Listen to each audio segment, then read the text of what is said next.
34.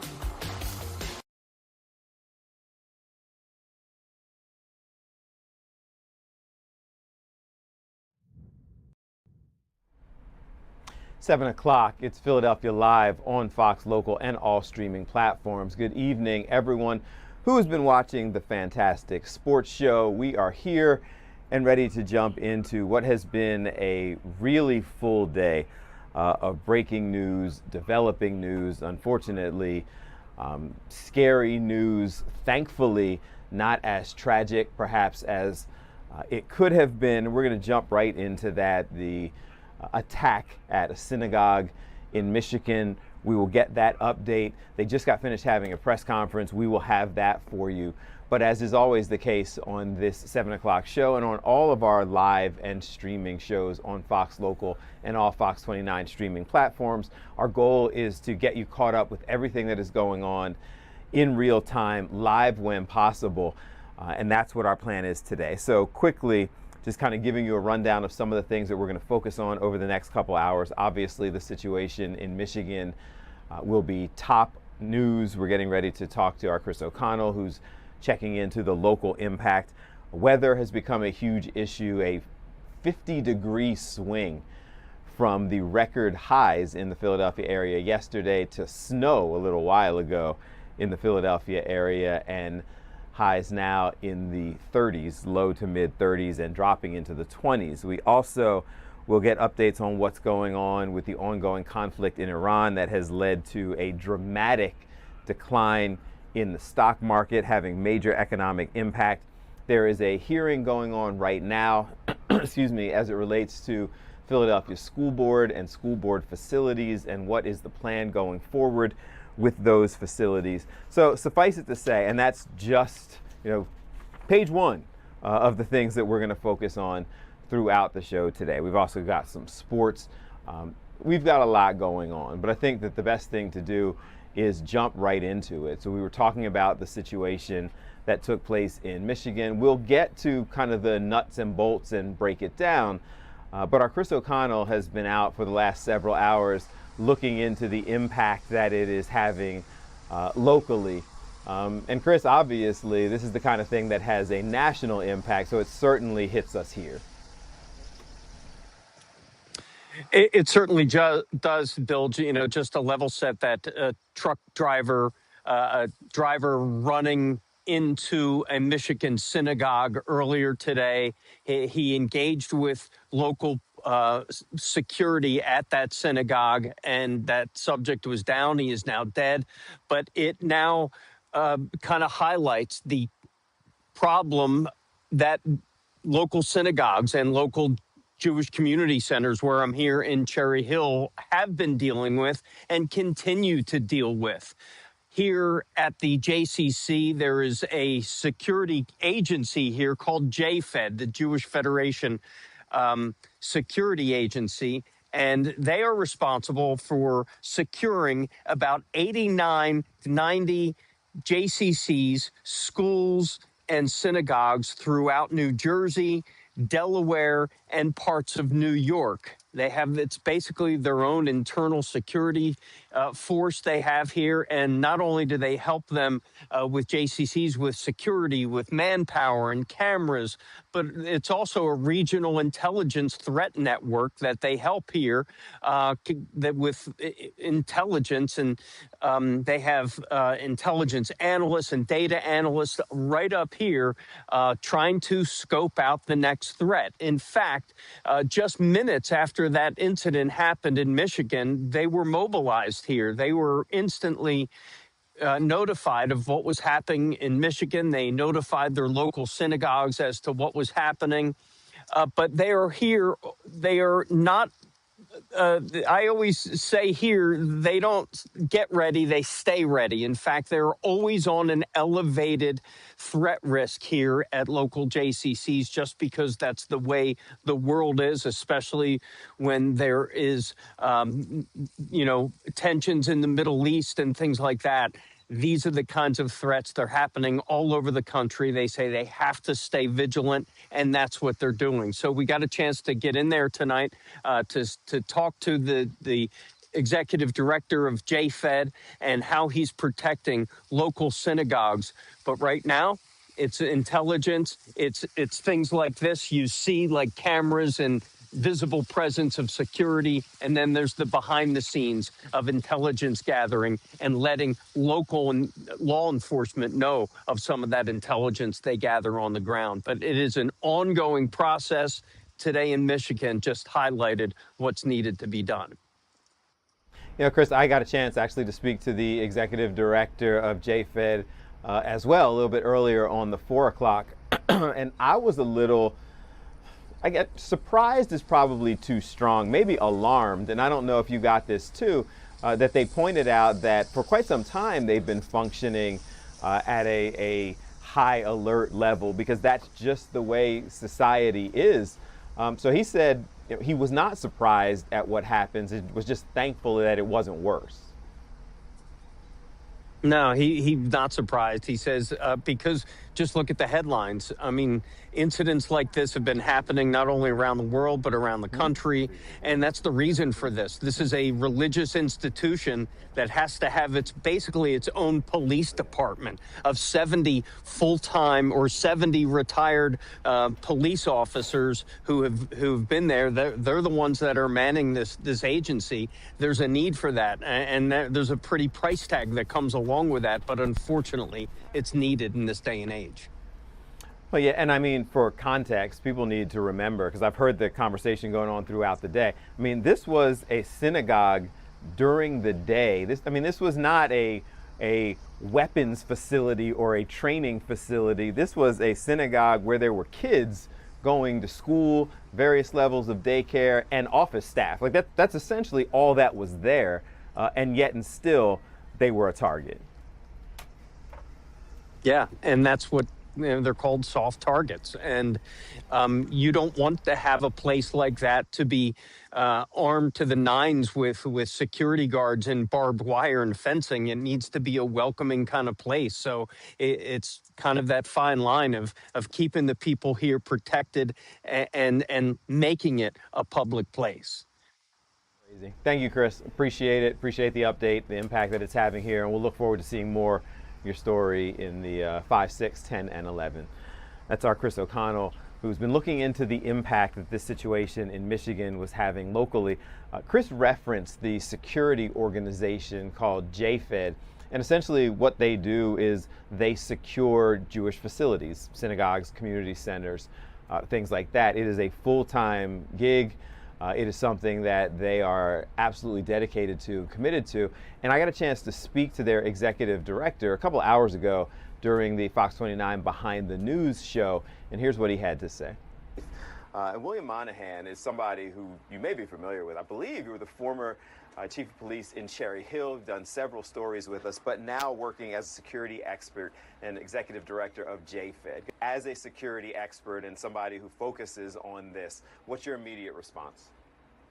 Immediate response is ensuring that our community is aware that something took place, even though it didn't happen within our local community. We make an effort to get as much information as we possibly can through multiple sources, and then relay that information to our community so that we can change our security posture if needed moving forward. Something like this, it happens, it shocks everyone. People are obviously concerned and afraid. But as somebody who does this on a day-to-day, this is becoming increasingly more common, isn't it? Yeah, it's unfortunate, and it's unfortunate for the community that we serve that they have to live their lives under fear of attack, just for going to synagogue or trying to live their life and bring their children to school. The operation that we have operates at a heightened threat level 365 days a year. We don't change how we apply our security posture across our platform at all. When issues like this occur, we analyze what we see, and then we look at how we have our applications and our staffing allocations applied throughout our area of responsibility. We may tweak it, but we immediately contact our law enforcement partners who have been amazing through New Jersey, Delaware, and Pennsylvania, and request that they increase the visible presence at locations as well.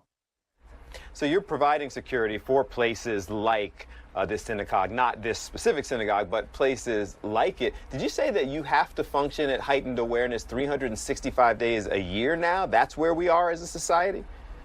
That's unfortunately where the Jewish community is as a society. And it's not going to change until both nationally and globally people understand that an attack on one segment of our community is an attack on the entire community. The ripple effects that occur when something like this happens are wide. It's not just confined to the town that the incident took place in. It expands out beyond that town, that state, and throughout our country and throughout our world. And it's an unfortunate necessity that the Jewish community needs to have additional layers of security applied upon it to ensure its safety. What do you say to parents or people who are concerned right now, the Jewish community and others who are looking at this and concerned for their own day-to-day well-being, things we should be doing, awareness that we should have?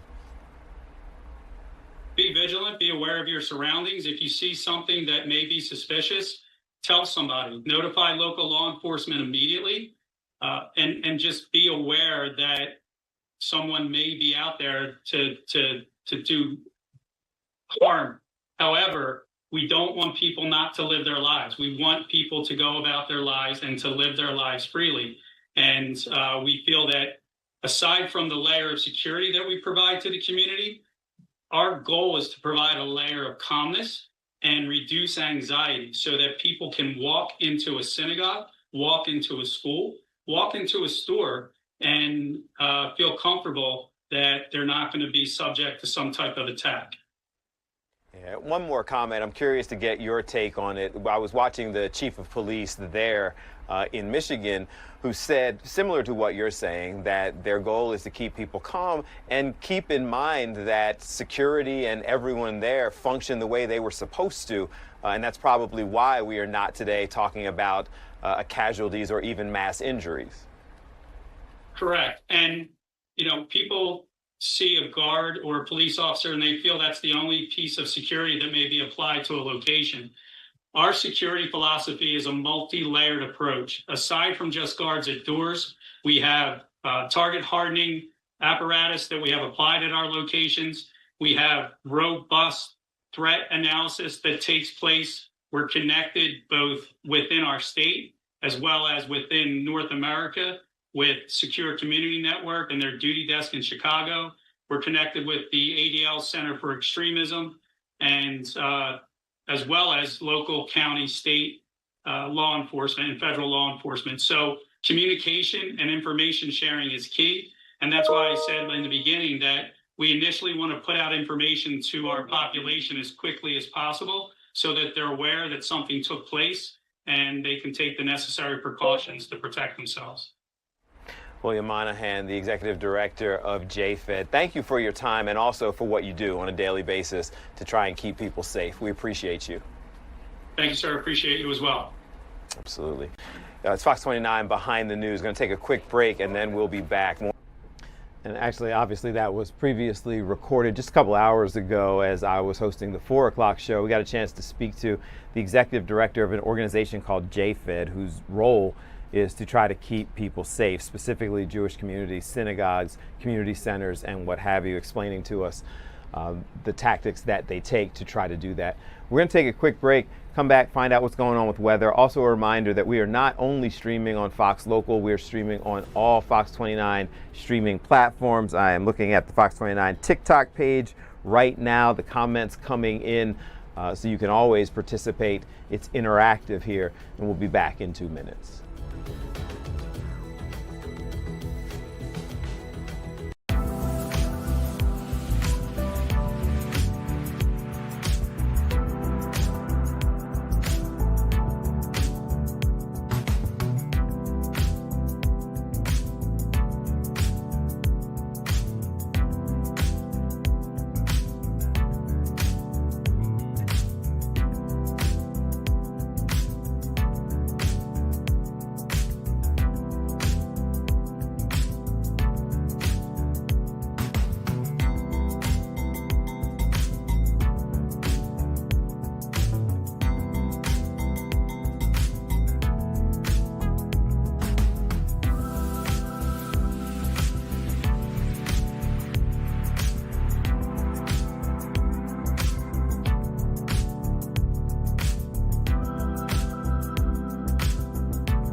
7:16 Philadelphia Live on Fox Local and all streaming platforms. And this time yesterday, we were talking about people out in the neighborhoods having a little dinner, sitting out at the cafes, enjoying themselves. 24 hours later, Scott Williams, we got snow and a 50-degree turnaround. Like, what is going on? Yeah, I mean, it's crazy, Bill. I mean, just 24 hours ago, we were right here, same time, and we said, you know, it's really going to be a shock to the system. It's going to be weather whiplash. We need to get some MOS, some man on the street, to tell us how they feel about this shock. I mean, temperatures this morning were in the upper 60s, and we've been crashing throughout the day. Temperatures are in the 30s right now, but remember, yesterday's high temperature was 83 degrees. That smashed the record of 74 degrees set back in 2021. Live look right now, just down the street from our studios, of course. Look at the temperatures, only in the 30s, 38 degrees right now. Now, the precipitation has come to an end, but we saw that rain changing over to some wet flakes across parts of the area, north to west, Philadelphia, the I-95 corridor into Delaware, as well as South Jersey. So pretty much the entire area saw that change over to some snow. Not a lot of accumulation. We saw a little bit on some of the grassy surfaces in some locations where it was snowing a little heavier. But take a look right now. Most of it is exiting the area, but the leftover flakes right now exiting Barnegat Light as well as LBI, and that is going to do it with the precipitation from today. Now, take a look at some of those temperatures right now. It's 38 degrees Philadelphia, 36 for Doylestown. Those temperatures currently 33 in Millville, mid-30s down the shore, and we are talking about temperatures for the overnight dipping well below freezing. So numbers, look at this though. The 24-hour temperature change from the same time yesterday, it's almost 40 degrees colder across pretty much the entire area. So, I mean, what a drop in temperatures, really just weather whiplash at its finest. And take a look at the temperatures going hour by hour. Those numbers hold pretty steady in the mid-30s, but overnight tonight, take a look at these numbers. I'm going to be dipping below freezing. Yeah, 29 for Philadelphia, 27 in Doylestown will be the low temperature. We're looking at numbers mid to upper 20s for most of interior parts of South Jersey. So there could be some slick spots out there. So just be mindful of that, especially those elevated surfaces, untreated surfaces at that. Now we're talking about temperatures starting in the upper 20s for tomorrow, numbers moving into the upper 40s, and the wind is going to be picking up, making it feel like the 30s for most of the day. Breezy conditions stick with us on Saturday, and then even colder air, believe it or not, as we get toward next Tuesday into Wednesday. So we're not done with the temperature swings. Take a look at this forecast as we count down to spring. We're still officially 8 days away, but it's not going to feel like spring next week. It's going to feel more like January. In fact, take a look at this 10-day temperature trend showing you those temperatures kind of rebound next several days into the weekend. For next Monday, high temperatures topping out around 66 degrees. Another front's going to be moving through, so some showers, some thunderstorms in the forecast with that, and then those temperatures are going to be tumbling. Take a look at next Tuesday, upper 30s. For high temperatures, and then we kind of rebound again, headed back into the mid to upper 50s as we kick off spring. But, you know, Bill, I got to tell you, really just a shock for today. Yeah, as long as it's not a long-lasting shock, I'll take it. We've had these different extremes, but we will work through it. I'm not really sure what the, multiple wardrobe changes. I mean, folks were in shorts and flip-flops yesterday. They're in rain boots and, winter coats today, parkas, full-on parkas out there. Yeah. The shorts and flip-flops was probably premature, but it was, yeah. All right, we'll handle it. Scott, we'll check in a little bit. Thank you very much. Scott Williams breaking down all of the weather for us. So it's been a little while now since there was supposed to be an Artemis launch. We've got people who are planning to go make a trip around the moon and then come back with information. They're going to be an astronaut, and our Sarah Allegre is looking into that process before they get to go up there and do it again. Hey, Sarah. Hey there, Bill. Yeah, there's been a lot of back and forth recently, but today I believe we have some momentum here. All four astronauts, they gave, we're good to go. We want to move forward with this. They're actually here at Johnson Space Center, and they're a big reason behind the green light today. Now what's next here, looks like NASA's going to roll out that rocket, the Space Launch System rocket at Kennedy Space Center to that launch pad, coming up this time next week. This flight, it's a test flight, and it is not without risk. But our team and our hardware are ready. The historic mission is going to carry the first woman and first black astronaut to fly around the moon. The agency had hoped to launch a bit sooner, as you said, but found that helium flow issue in its rocket after a fueling test. So in February, they rolled the rocket off the pad there in Florida and set it back for repairs. So engineers, they've been working at fixing it for the past couple of weeks ahead of that new launch scheduled for April 1st. Not April Fools, it's all real. It's happening. It looks like 6:24 p.m. Eastern is looking like the time they're going to do that. The Trump administration says the goal is bigger than just getting back to the moon. Their ultimate plan, they want to build that long-term moon base. It's going to support science, they say. National security is huge too. Future missions to Mars as well. And they want to use the moon as a testing ground per se for deep space travel too. So NASA Director Jared Isaacman, he talked to us earlier telling us getting back to the moon is a global race right now. When America returns to the moon, builds a moon base, returning to the moon this time to stay, it sends a message. It sends a message to every one of our adversaries, our geopolitical rivals around the world of what we are capable of doing. It is absolutely a race right now. Success and failure on the moon is going to be measured in months, not years. Yeah, there you go. It's happening quick. We also know NASA's maybe making some changes to its Artemis program before actually sending astronauts physically on the moon coming up in 2028. They want to add another launch in between that. That's set for sometime next year. They want to test some new landing pads being built by Blue Origin and SpaceX. So still a long way to go until we're actually putting people on the moon. But this is a very big step of getting closer. Coming up, Bill, looking like April 1st. All right, Sarah, so here's the question. Would you go? Would I go? That's a very good question. If I was actually like a woman in STEM and not just talking about it today with you, and I had the brains and the skill behind it, absolutely. I would love to think that in a different life, if I weren't reporter Sarah, I could be astronaut Sarah. If I were that, yes, Bill. But at this point, I will say I don't have the credentials to go to space. But maybe one day when you can go recreationally as a tourist, I'd go for sure. Yeah, that was a very journalistic, well-stated no. You don't want to go. I mean, you're as qualified as Katy Perry. She went. That is true. That is true, I guess. But like to go to a mission where you're actually slide to Katy Perry, but what they're doing is they're testing technology, they're setting the tone for future space exploration, deep space travel, building life on Mars, building life on the moon. I don't think I'd be a very good participant and a very good helper.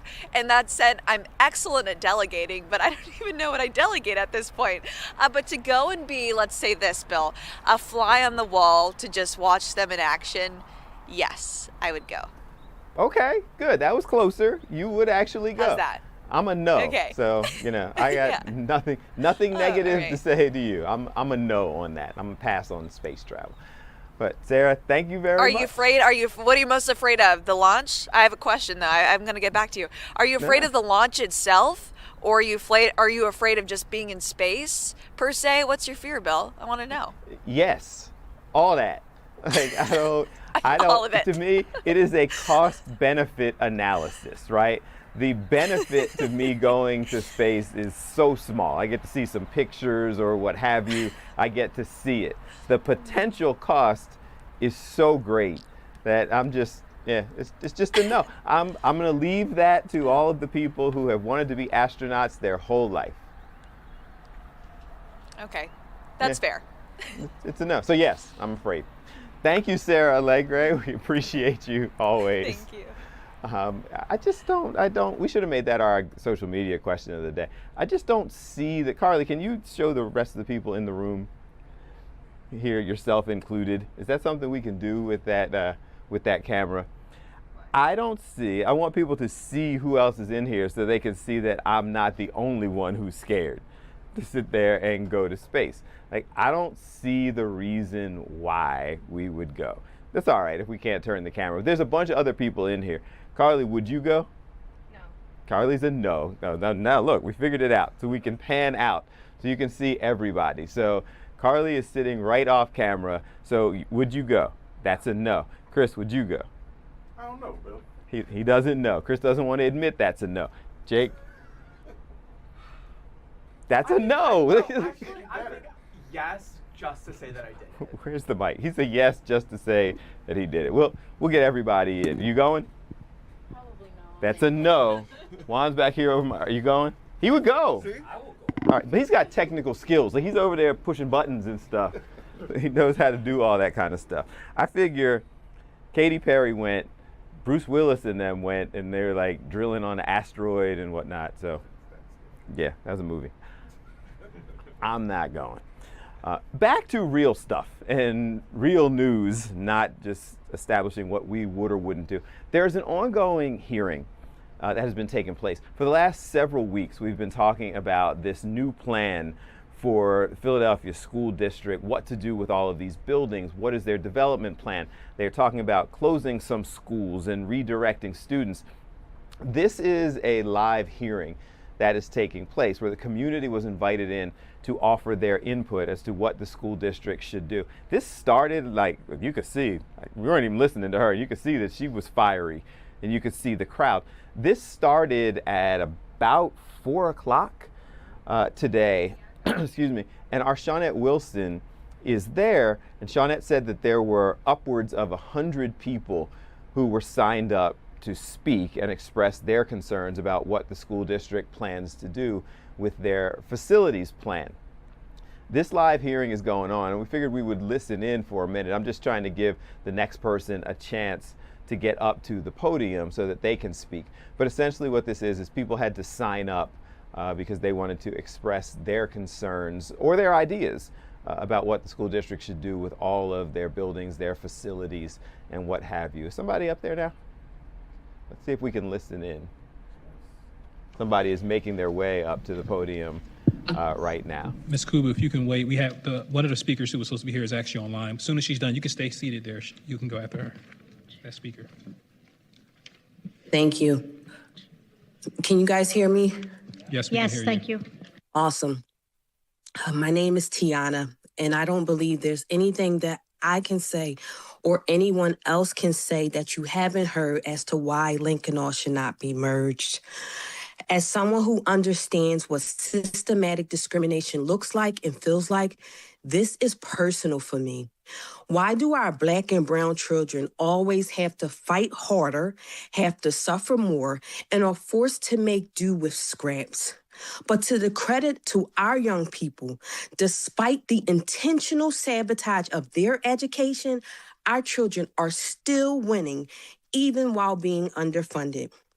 To add insult to injury, the district proudly posted Lincoln Hall's gold-winning flower show achievement on their social media pages while keeping our school on the closure list. If the district needs money to invest in schools, sell the 20-plus empty school buildings scattered around the city for fair market value. Don't sell them for pennies like you did Germantown High School, which sold to a private developer for $100,000. That school was valued at $11 million. Or even worse, the abandoned middle school, Ada Lewis, where unfortunately a young woman's body was found in October of 2025. That school should have not been vacant since 2018. You say you need money, you have empty buildings that you can sell and reinvest into our children. If we are really operating in the spirit of the beloved Dr. Constant E. Clayton, then you have to put our children first. Board, I am asking you to go against the district's plan and to vote no, to use your thinking cap and say our children matter. Listen to those who you work for, our children. We are the community. We vote and we will remember. Thank you. Henry Utseta. Oh, I'm sorry. Yeah. Yes, thank you. To Cuba, and I am the nurse at Overbrook Elementary School. I am not here to give you numbers and statistics. I am actually retiring at the end of this school year, and you might be wondering why I even came tonight, since the closure will not affect me. I want to tell you a little bit about our school. I've been at Overbrook just shy of 2 years and can't believe what a tight-knit, family-oriented, caring school this is. The majority of these students walk to and from school with either a parent, a guardian, or a sibling. Most students have no more than a 10 to 20-minute walk. At the end of the day, our principal, assistant principal, and school officer stand outside at dismissal during inclement weather, which there's been a lot of lately, and call the students' names to come out as the adults come to pick up our students. They are familiar with the parents and know exactly what child belongs to which adult. This is not something found at many schools. We know our students as well as their families.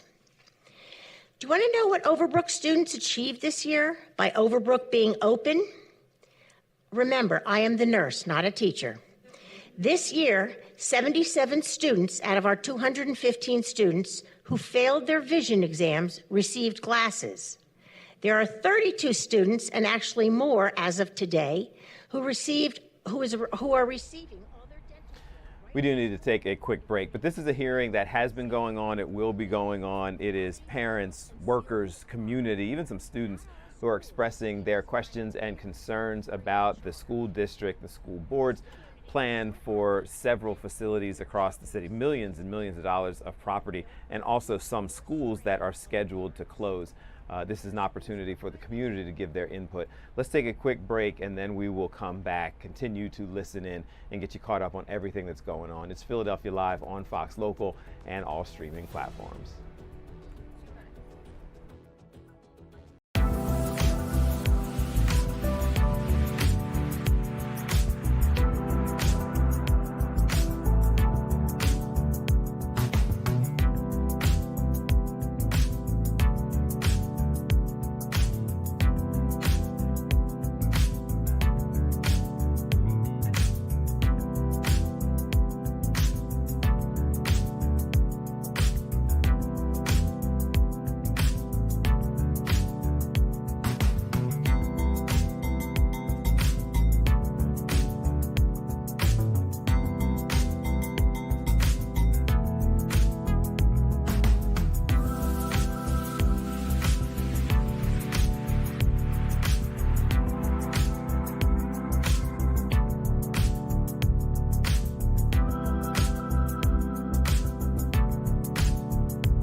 7:35, Philadelphia Live on Fox Local and all streaming platforms. Let's get back to that hearing we were talking about. It's the Philadelphia School District, a community meeting on what to do with all of these schools, vacant buildings, schools where they're talking about closing down. Let's listen in. I took my daughter out of John B. Kelly, which is where you're trying to send these students back to, when she finished second grade, because I was not pleased with the direction that it was already going then. You will for sure be going to have a decline in enrollment with at least my student, because I will not be putting her in somewhere that I have already deemed not worthy of her presence once before. Thank you. John Paul Custodio is next. Okay, then we have Rodrigo Fernandez.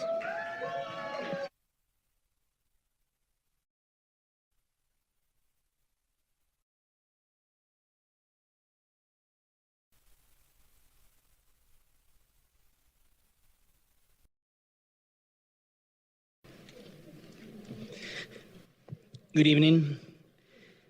I'm Rodrigo Fernandez again. I'm the Spanish teacher at Parkway Northwest. I feel compelled to talk about my school, Parkway, which this plan is targeting despite being a safe school that is academically thriving and despite being in a building that is structurally sound and that poses no environmental hazards. But at this point, we all know that this goes beyond my school and my students. All the speakers in the room are well aware that this is about public schools in general. I used to work at Southwark, a school that has been over capacity for almost a decade. It's so bad they don't have enough space in their building now.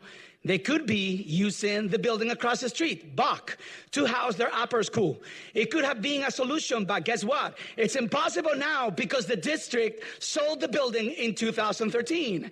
Bach, once a reputed vocational school, is now a building with offices that nobody in that community can afford to rent, and that is contributing to the rapid gentrification and expulsion of lower class people who have lived in the area for decades.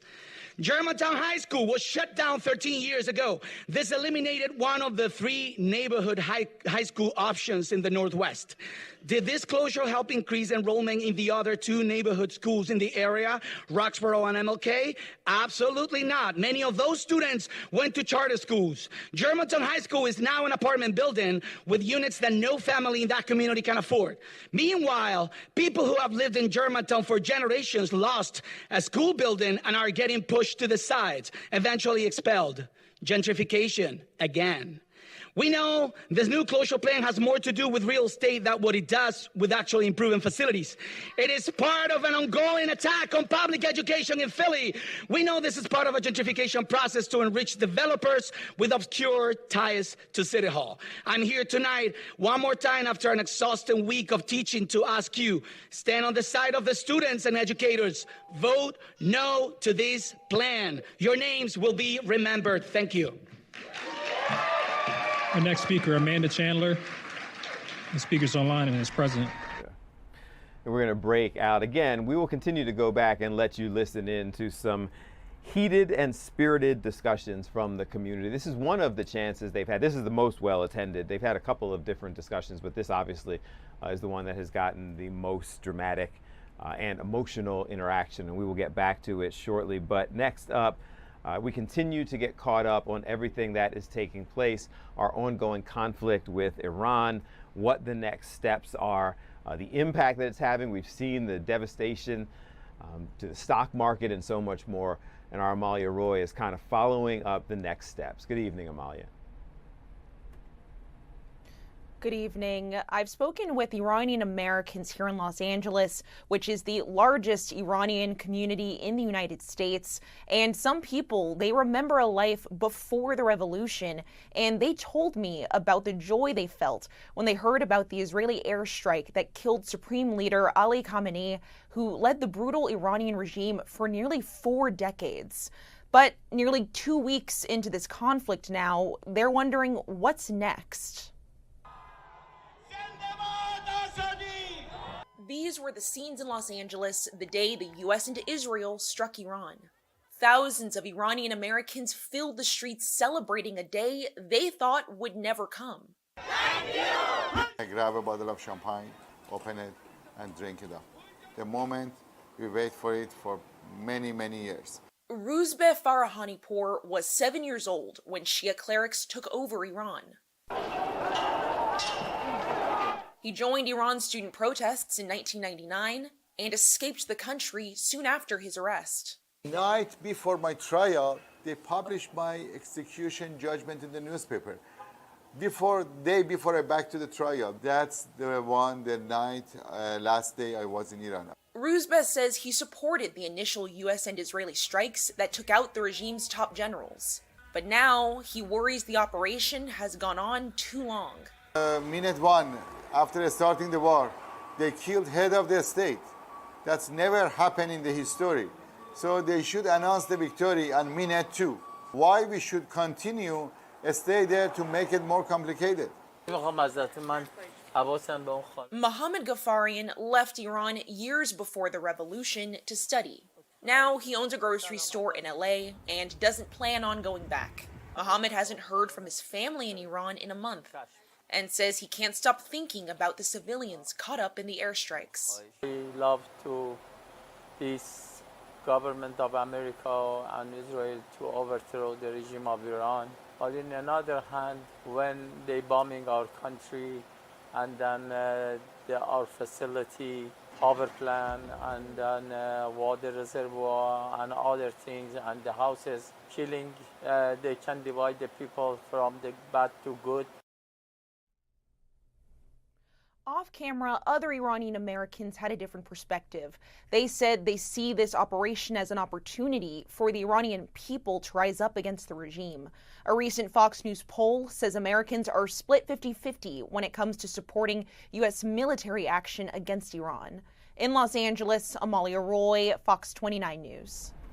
Thank you very much, Amalia. We appreciate it. 50-50 is interesting. I think that's more a reflection of the political environment of the country than perhaps it is of this particular conflict, but we shall see. We will check in with you again in a little bit. That's our Amalia Roy in Los Angeles, breaking it down, everything that's going on in the conflict in Iran and how people who are directly impacted, Iranian Americans, are feeling themselves. Going to get back to this heated hearing that is taking place, the Philadelphia School District, what to do with all of these properties. The community is getting a chance to have their say. Access to stronger educational opportunities. Let's take care of our facilities so our school board, our educators, and our families can focus on what matters most, academics and student success. Thank you. Thank you. Our next speaker is Erica Stefanovic.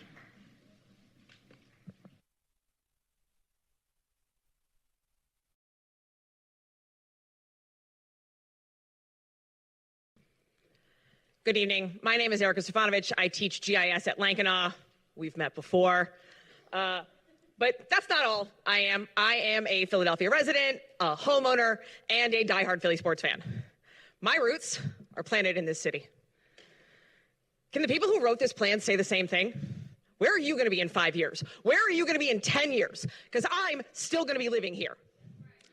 But before I get started, I have a quick bone to pick. Dr. Wallington, please do not ever go on the news and compare us to suburban schools again. They're not better than us just because they have a better tax base, because they're not giving tax abatements to developers and gentrifiers. If we compare district to district, we offer far more opportunities to our students in the city of Philadelphia than those suburban districts could ever hope to, because we have the staff and the size to do it. And this plan will take away opportunities and give them less than they have currently, because you will close specialized schools like Lankenaw. And I'd like to remind you that it was not a suburban school that won a gold medal at the flower show the other day. I know you came by and saw the thing. I saw your post. Now, as a 2026 Penn State Impact Fellow in Sustainability and the Delaware Valley Engineer Science Teacher of the Year, I know how high the stakes are for this city in terms of climate change. At Lankenaw, we aren't training farmers. We leave that to our colleagues at Saul. We are training the next generation of city planners, sustainability officers, and civic leaders. Our students are currently developing the fixes for Philadelphia's massive environmental challenges using our 400-acre land lab. They are working on projects dealing with our contaminated soil, our wastewater management that dumps sewage into our rivers, and the urban heat island effect that this city already has plans in place for, and yet they're not working with students who already have the skills to do this. And I know I'm out of time, but I just need a second more. So if Philadelphia can't afford a future without Lankenau, you say you want to give the land to the city for homes or job creation? What better job creation is there than a CTE program that is award-winning?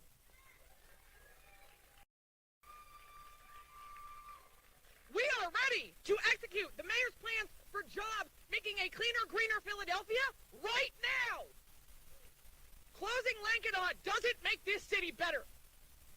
Closing Lankenau doesn't get us to a cleaner, greener Philadelphia. Save Lankenau. Thank you. Our next speaker, Rebecca Hampton.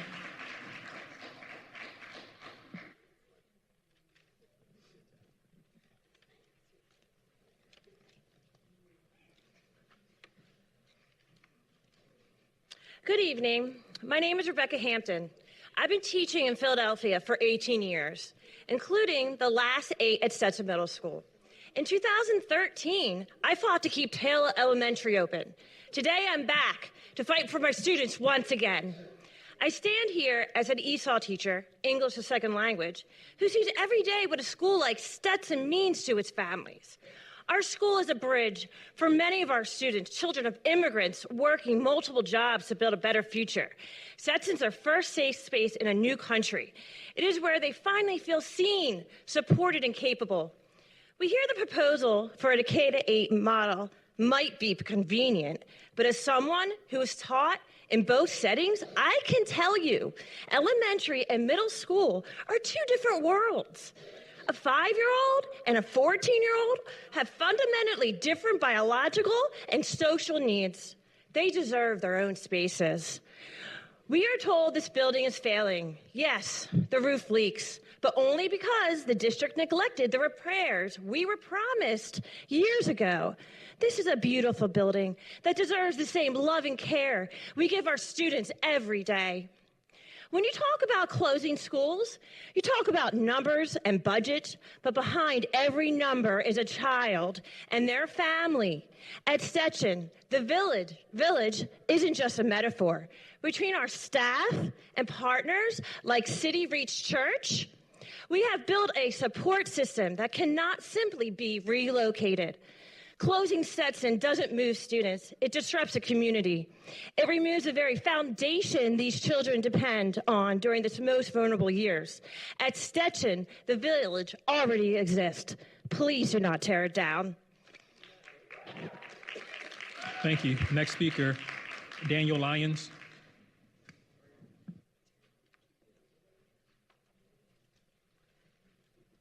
Again, a lot of people there with a lot of things to say, and we will continue to listen in throughout the evening as long as the conversation goes on. Again, this is a hearing that's taking place, so the community has the opportunity to voice their concerns or their thoughts about what's going on with the school district's facilities development plan. Let's take a quick break and then come back, check in with sports, and get back to all of the news of the evening. This is Philadelphia Live on Fox Local.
7:51, Philadelphia Live on Fox Local and all streaming platforms. A reminder that all of our social media chat rooms are open.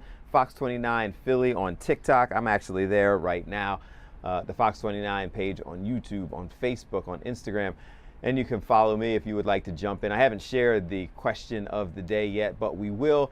You can follow me. As you can see, there's the numbers for my Instagram, my YouTube, my TikTok, at Bill A. Fox 29.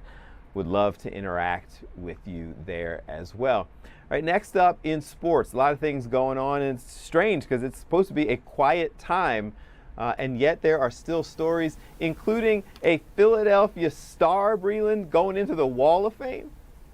Absolutely. But Bill, this is not a quiet time. We've got March Madness quite literally starting in a few days, and conference championships happening all over the nation. So this is definitely not a quiet time. You got free agency, all sorts of stuff. So we are always busy in the sports department. But yes, let's start with a little Chase Utley. He is going into the Phillies Wall of Fame at Citizens Bank Park.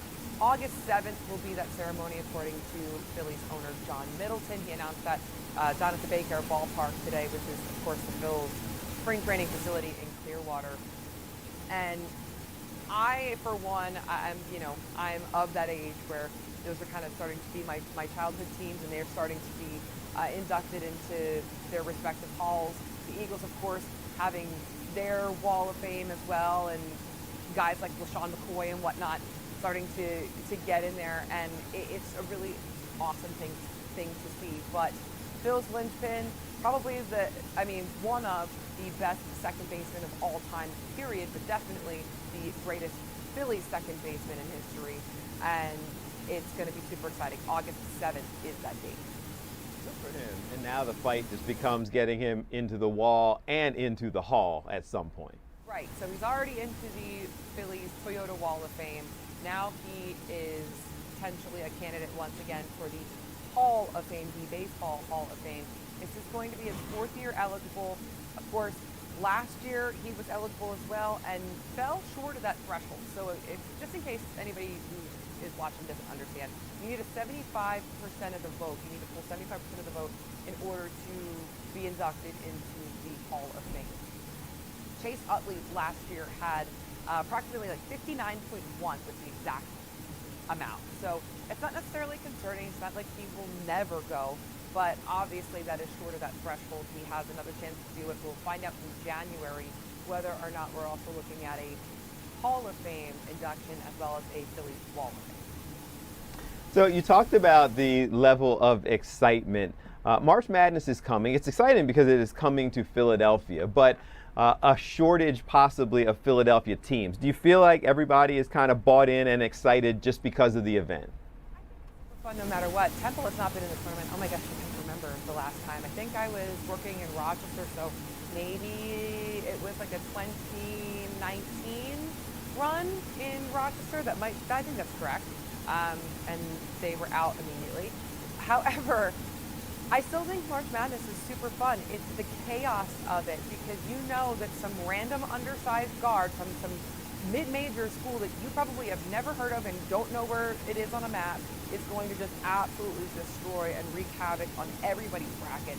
And that is the type of stuff that I live for and I love. I mean, shout out to schools like, remember Lehigh Duke? Do you remember that? When CJ McCollum just popped off and had himself a time? Stuff like that.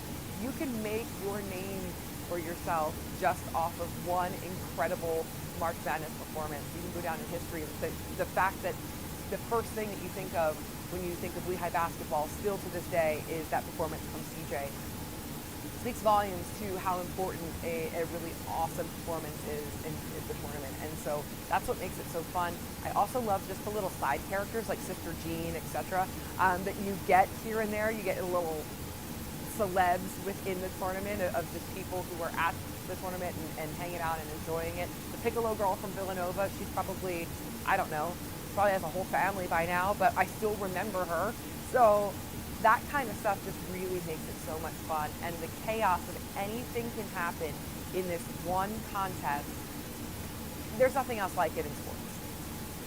You always end up with somebody who you knew nothing about who goes off for 40, and you're sitting there going, who is this person? It's some random kid that you're like, who in the world is this person? By the time you get to like the Sweet 16, things start to even out and the big dogs start emerging. But these initial early rounds, oh, they're fun. Breland Moore, we appreciate it. Thank you so much. We will check in with Breland a little bit later on here on Philadelphia Live. Guys, we've been talking to you about the situation that happened in Michigan. The updates continue. There's still investigations and things that are taking place there. It happened several hours ago where somebody tried to kind of force their way into a synagogue in Michigan. That person was then shot and killed. But what happened, the investigation, the ongoing kind of analysis continues. And they had a press conference not too long ago that we wanted to bring to you. Well, thank you for coming. I'm Mike Bouchard. I'm the Oakland County Sheriff. Excuse me, I'm kind of losing my voice. A lot going on today. I kind of want to give the 20,000-foot level, and then we're going to have a number of speakers, both from the police department here, Chief Young, and from the FBI. Obviously, a horrific thing happened tragically here in Oakland County again. So we've been through a number of these things, and the one thing that I want to make sure the local community is aware of first and foremost is this community works together hand in glove. This community takes care of each other, and we have been communicating regularly. I have been texting the chief, not just in West Bloomfield, but every place that's got significant houses of worship, Jewish facilities, synagogues, temples, you name it, over the past 2 weeks. Obviously, what happens around the world sometimes affects us, so we have to think about it and be prepared for it. So we've been talking. I texted actually the head of security from the temple 2 days ago and communicated some information to him. So the first thing the community should know is that we not just today work together, we work together all the time. Our state, our federal, and local partners. Number one. Number two, we train. In our world, preparation is important. We hope and pray it never happens, but that's not a strategy. Preparation is. So all of us have been training together for many years for active shooters or active assailants, mass casualty events, and tragically we've had way more than our share. So that is ongoing and is in place. The third thing is important to note, no children and no staff were hurt. So we know there's evil in the world, and we know they only have to get it right once, and sometimes they do. They may not come on anybody's radar and they show up, but what happens when they show up, that's where training and preparation kicks in. The security staff did an amazing job, and you'll get some of the details on that, but they stopped the threat. No kids, no staff were hurt. Now there were some injuries and things that had to be taken care of. One of the head of security was taken to the hospital. He got knocked down by the car when it breached the building, and we've had 30 law enforcement officers taken to the hospital for smoke inhalation. So a lot of our folks from my SWAT team and other agencies are still in treatment because that building became engulfed when the car and we'll learn all of that through the investigation, why it became engulfed in flames, what was the ignition source, and I think the ATF is taking the origin of that source and origin of the fire. But in any event, what it did, it caused terrible, terrible smoke in that part of the building. And so when all of our people collectively went in that building to search out the threat, to remove innocent, a lot of them took in significant amount of smoke inhalation, and they're at the hospital being treated. So I also know you're going to have a lot of questions. A lot of those questions can't be answered at this point because it's super preliminary in the investigation. You know, all of us have thoughts of maybe why this happened, but we don't operate in a world where we can presume something. We have to determine it through investigation and specificity. And that is a work that's in progress as we speak. All of us will work seamlessly together to get the answers, and then it will be called what it is. Obviously, it's a hateful, terrible thing, right?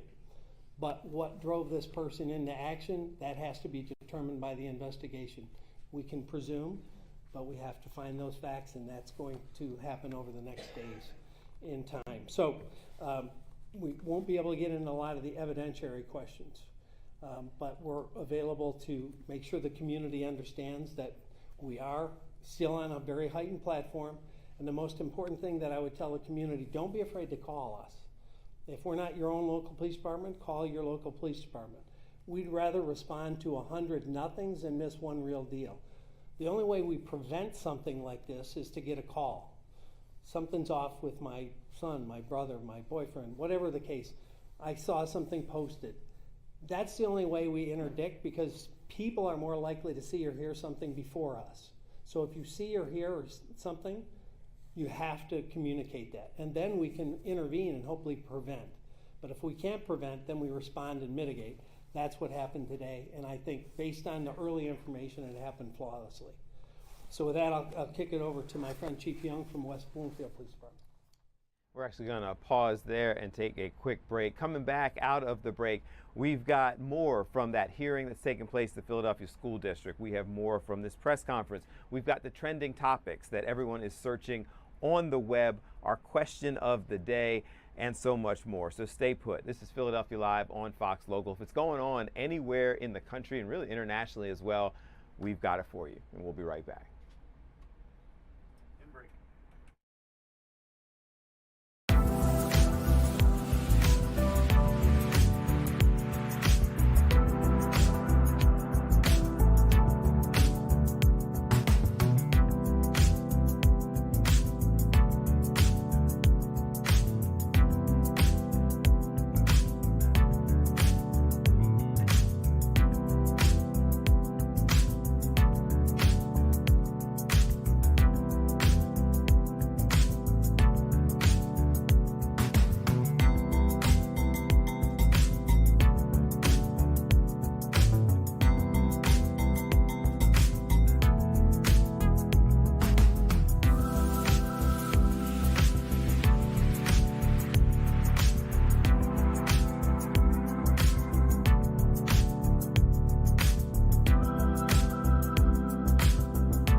Philadelphia Live on Fox Local. Okay, what's everybody looking for? What are you searching? What are the trending topics?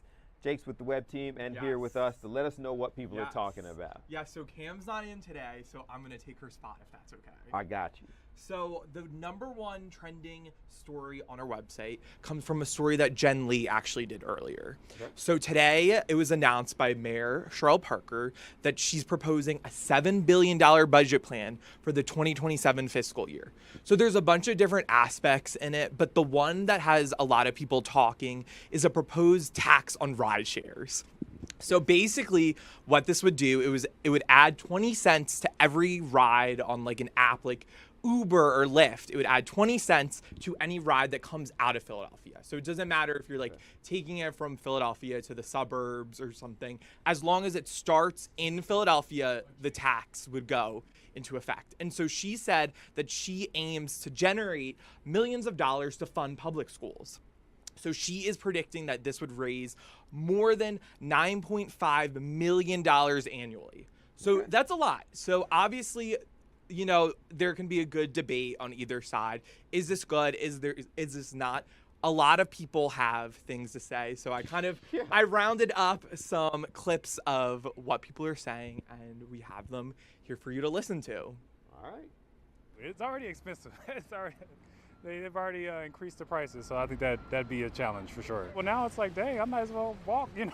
It's great for the school district, but I do worry about the actual, the actual residents who can't afford that increase. You know what I mean? I wonder how that's going to affect them. Yeah, I think that's too much. I think the money should come from somewhere else. Of course, you want to say yes for schools and yes to fill the potholes. Those are issues, but why we're getting penalized for it? So the people that got a chance to express themselves are not on board with this, even though they want to help the school. Right. They don't think it should come out of our pocket. No, because someone in that video brought up a really good point. It's really affecting the drivers. You know, not only like a lot of people might assume, oh, you know, like an Uber is going to be more expensive for me, but it really is hitting the drivers the hardest, you know, because if people aren't requesting Ubers or Lyfts because of this tax, it's going to affect them and they're not going to be able to make money. It's also interesting because there's also a tax that they're talking about, like a delivery tax. That one I would expect would just be passed on to the consumer. Yes. They're just going to add it in with the services and the fees. But Uber, it's set through the app. I don't think they can just add an additional fee. Yes. Huh. Huh. All right, so that would hit the drivers more so than the... Yes. All right. So, but there is time. This wouldn't go into effect until July 2027. Okay. So it's not like this would be happening tomorrow. The budget hearings begin on March 24th, and a final decision is expected by like June. All right, we'll see. And City Council will have to vote to approve that budget one way or the other. Yeah, so that was the top trending story on our website. Another one that's big right now, which isn't the best news. It's about the life expectancy in Philadelphia. So this comes from data from the City Health dashboard. And basically what it's saying is that the estimated life expectancy for people born in Philadelphia is 75. And this is actually 2 years younger than the average. So the average is 77.3. Okay. So we're a little bit below. So like in comparison, New York is 82.3. LA is 79.6. So both higher, which is kind of really interesting because when I first saw this, I was expecting, you know, those big cities might be a little bit lower, but they're actually higher. But then there are other big cities like Houston, that's at 74.8. So that's kind of like equal to us. So it's not like we're completely an outlier, but we are a little bit below that. I feel like it's depressing either way. It is depressing. Numbers are low, and you thought that with health kicks and whatnot that the numbers were rising. 75. Get to live in your life, folks. There is a little bit of good news in here for all the ladies. The women in Philadelphia are likely going to live a little bit longer than men. So their expectancy is actually 79, whereas the men is 71. All right, so we're making them crazy. Yeah, so. Okay, all right. Thank you very much. We also have our question of the day. So an Eagles player, Jair Alexander, they traded for Jair Alexander last year and paid, or they signed him, and paid him whatever his contract was. He, before ever playing for them, he decided to retire and said that he needed to work on his mental health. Walked away with his $1 million+ never playing a game. He yesterday decided to give the money back. Right. And the question of the day is, if you went to a location because of your health or mental health or what have you, you were incapable or unwilling to perform the task, would you give the money back? $1 million. Are you giving it back? No. Sorry. $1 million is like life changing, you know, like think about you could do so much good with $1 million. I mean, I don't know. I guess it would really depend on like the exact scenario, but like face value, I'm not giving it back. So Fox 29 trades for you, flies you in, you're here. The day before you ever get a chance to come in and do the show with us, you're like, nah, I'm out. Yeah, I don't think so. You're keeping the signing bonus, the money, and everything else. I mean, it's like $1 million. It's like, it's hard to pass up. And it's seeming like a lot of people agree with me because online, like over 60% is saying not a chance. They're not giving it back. No one is giving it back. All right, so you can vote fox29.com/go vote on our website. Let us know. Also on both the Fox 29 Instagram and Bill A. Fox 29 Instagram page. Give me a follow and answer the question. Some of the comments. Dr. Timothy says, I would give it back. Being a good person is always better. Plus, he's going to make more money explaining why he gave it back. Right. So you're kind of upping your level. That's a good perspective. Who else? More comments.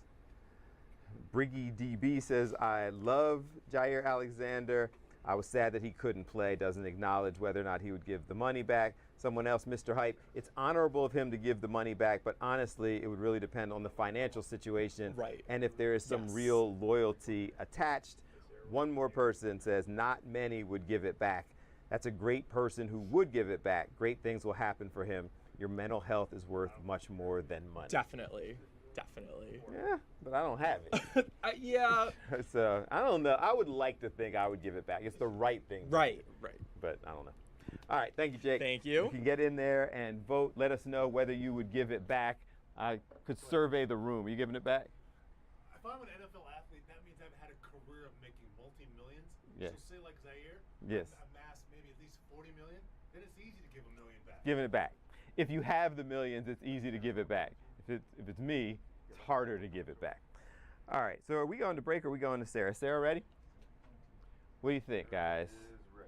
Sarah is ready. Sarah's prepared. She's getting ready to be an astronaut. Like, Sarah's all ready to go. So Sarah Allegre talking about this whole Artemis mission, the preparation, and whether or not she still has time to go to astronaut school.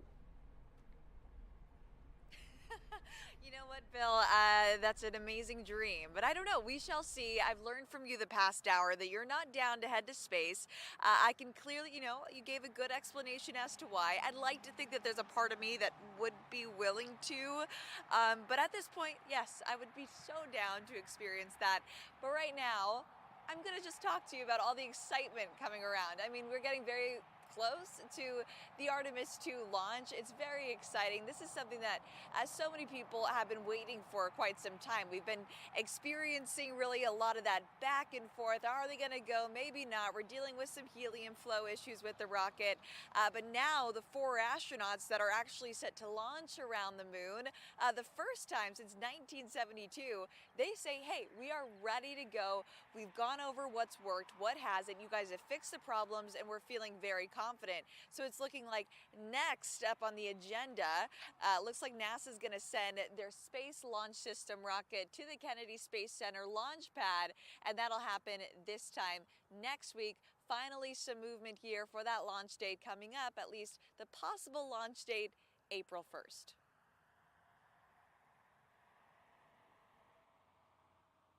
The moon builds a moon base. Returning to the moon this time to stay, it sends a message. It sends a message to every one of our adversaries, our geopolitical rivals around the world of what we are capable of doing. It is absolutely a race right now. Success and failure on the moon is going to be measured in months, not years. Yeah, it's a race, and that race experienced some setbacks. Like I said, they hope to do this a little bit sooner, Bill, but they had to fix the helium flow issue with the rocket, so they had to send the rocket back into its big warehouse, make a lot of those repairs, a lot of those changes. So engineers, that's what they've been doing over the course of the past few weeks, fixing all the kinks and crannies and making sure this rocket is essentially good to go. And after today's newser with NASA administration, I'm feeling a lot more confident. I'm getting that confidence from them, rather. That's what the wet dress rehearsals that they've been doing over the course of the past few months, that's what that's all about, right? To see what's working and what isn't. And they look at each maybe setback per se as a positive. That's what they want. They want to listen to the rocket. They want to hear it out and make sure everything is fixed and good to go, so those 4 astronauts can launch April 1st, April 2nd, potentially successfully. And what this does, as we've been reporting on, setting the stage for other missions. The next one to follow that, they want to set astronauts actually to the moon coming up in 2028. So there's a lot of excitement here, a lot to look forward to. And then even going beyond that, it's saying, hey, how can we build a base on the moon? And then also set the stage for creating the correct technology to potentially send us to Mars and other deep space missions. So all eyes on this potential launch date and essentially what that means for the future of space exploration, Bill. Okay. I mean, if they are sitting there going through, working everything out, they're still, listen, I am excited for the people who are doing this. But when I hear you say they're listening closely and they're adjusting all of the things, they're making sure, that to me means that they still have questions. So I'm definitely not getting on that ship. Bill, here's the thing. As much as they'd probably love to have you, Bill, you're needed right where you're at Fox 29 to have this conversation with me. So you're too important to get rid of right now, okay? So let them do their thing. They can go launch to the moon, and you and we're gonna have this conversation because that's just as important. So you don't need to go to the moon.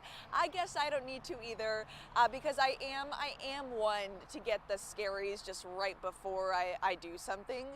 But then by that point it's too late. But yeah, I'd like to think I'd go, but you and I, we're different people. Who knows? I love how you spin it. Maybe one day you would. I love how you spin it. What I am doing here is way too important. I would go if they needed me, but I am needed right here so I can continue to share the information with all the people who are considering going. Yes. My 3-year-old niece says she wants to be an astronaut. So I'll save the space Bill, that's for her. because you and I are having these conversations. Yeah. Yeah, I guess probably because she doesn't know what an astronaut is. All right, Sarah, thank you very much. Appreciate it. We will check in with you again. She can't even really say astronaut. She just has a little astronaut toy and says that she wants to be an abstronaut or something like that. Anyway, thanks, Sarah, for the update. It is cool that people are going. It's just one of those things that I would like to sit back and watch from afar. Let's take a quick break and then we will come back. That school board meeting continues to go on. They are still discussing what to do with all of these buildings that are available in the city, also the schools that are scheduled to be closed. The community is having their say, and we will listen in just a minute. But first, a break. Philadelphia Live on Fox Local. Break.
8:20, it's Philadelphia Live on Fox Local. As we said, this hearing that is going on right now, it's a community meeting to discuss the plans Philadelphia School District has for these millions of dollars worth of buildings, some of the schools that are scheduled to be closed. This meeting started at 4 o'clock, and at 4 o'clock there were at least 100 people scheduled to speak.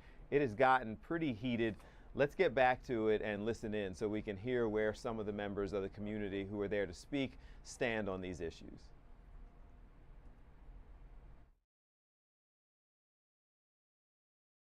Hello, we're here.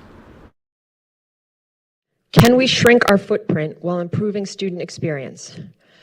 It's possible that the answer is no. There is no upside to closing schools. If the question was not well formulated and the answer is just no, would the consultants tell us that? Would they recommend school closings that do nothing that hurt student experience? Well, you may recall in November, I presented some excerpts of a study the district commissioned into whether sibling preference policy should cover twins. And I showed you how the study was padded with irrelevant information. The question was not well formulated. Yes, twins are siblings. There's nothing to study. But the consultants didn't say that.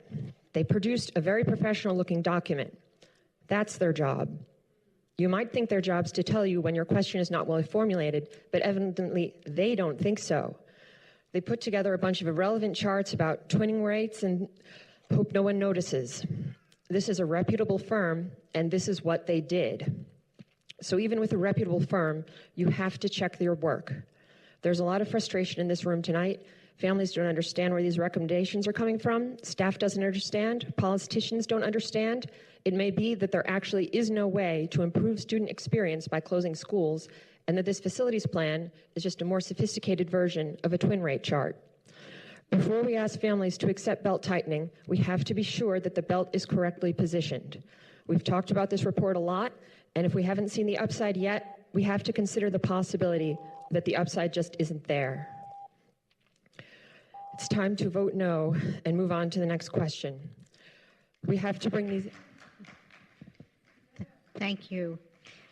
Next is Rashida Simpson. Philadelphia Live on Fox Local, and that's kind of how it's been going. For the last several hours, we've been dipping in, listening in to some of the comments, but our Shawnette Wilson has been there. We spoke to her at 4 o'clock on Behind the News as things were getting started, and Shawnette, it continues on in kind of heated fashion. A lot of people with a lot to say. Yeah. We are about 4.5 hours in, I think right now, if my math is correct. I'm not too great at math, but I think that's where we are. And a lot of students obviously have left because it is a Thursday night. But as you saw in the feed, this was a well-attended meeting, I would say, that they had this town hall that was being held.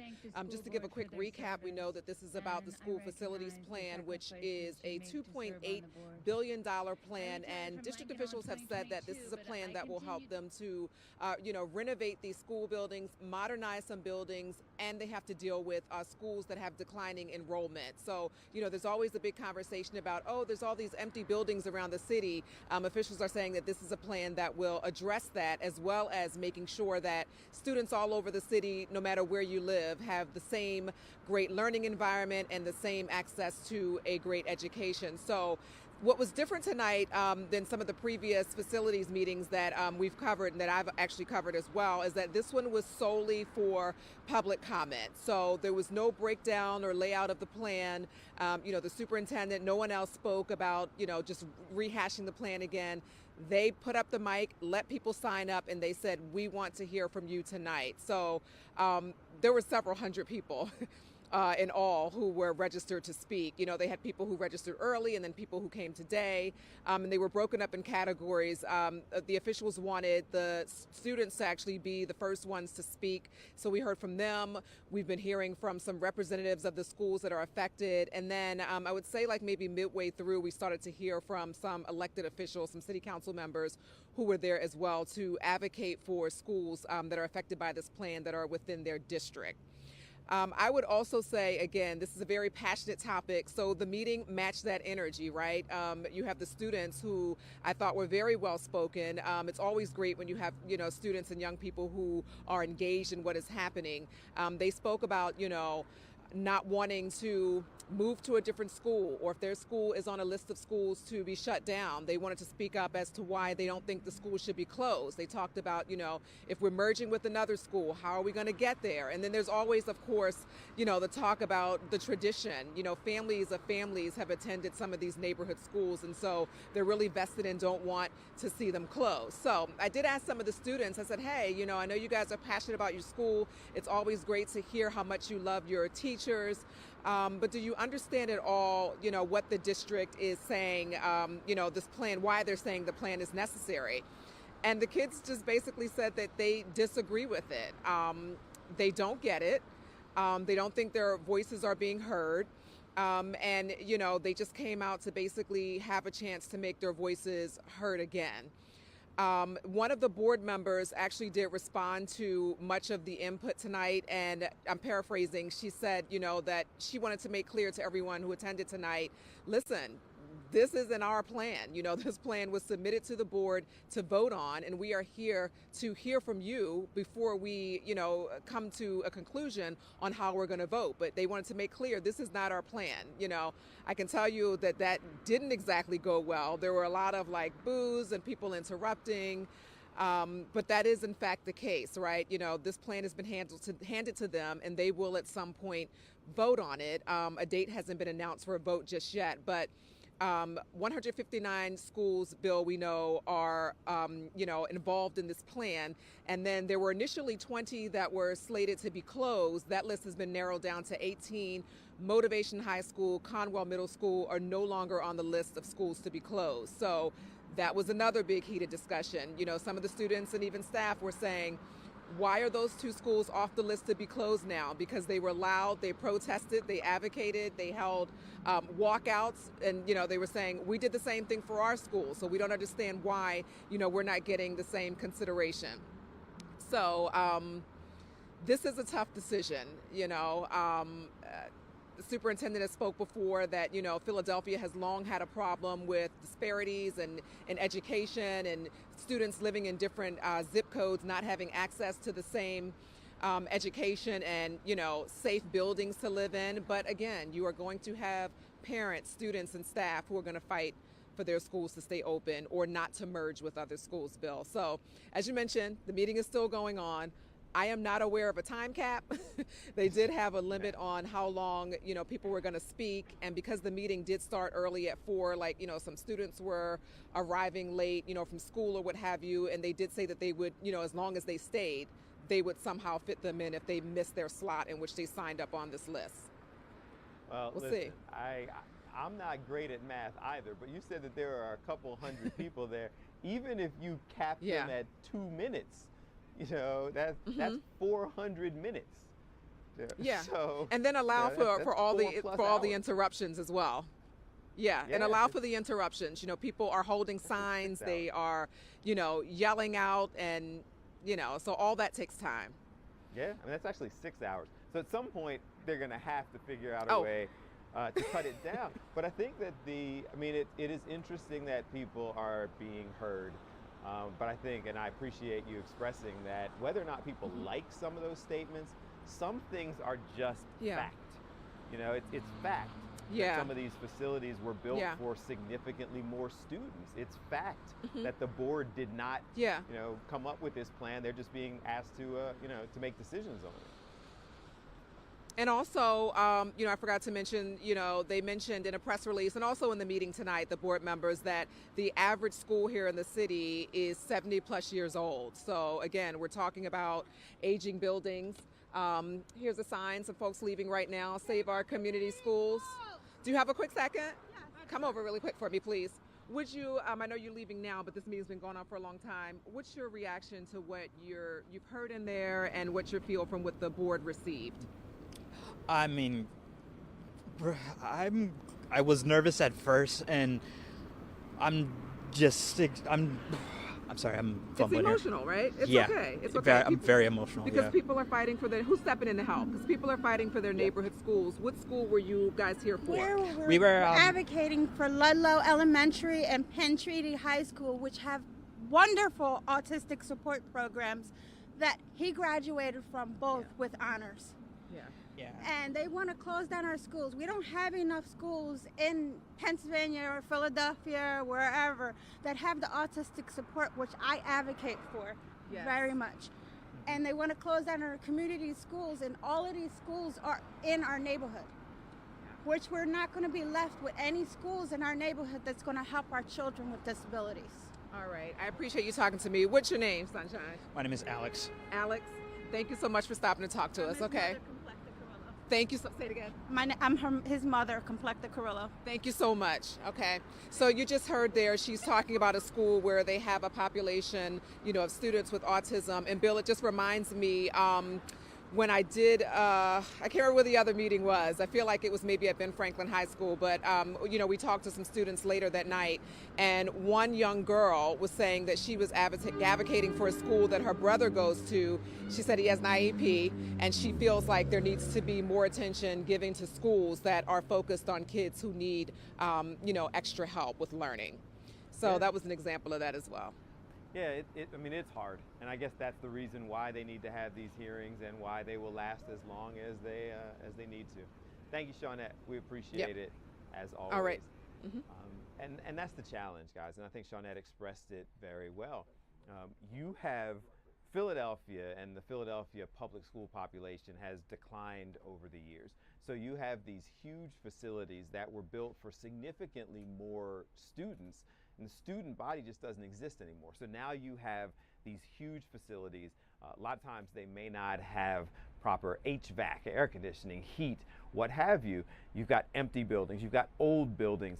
And so something needs to happen, but the problem is very few people want to lose their community school. It's inconvenient for them. It is a challenge.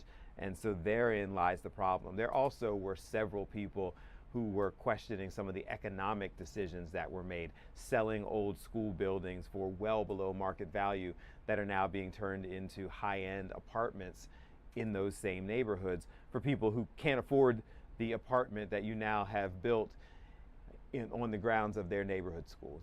There's just a lot to unpack.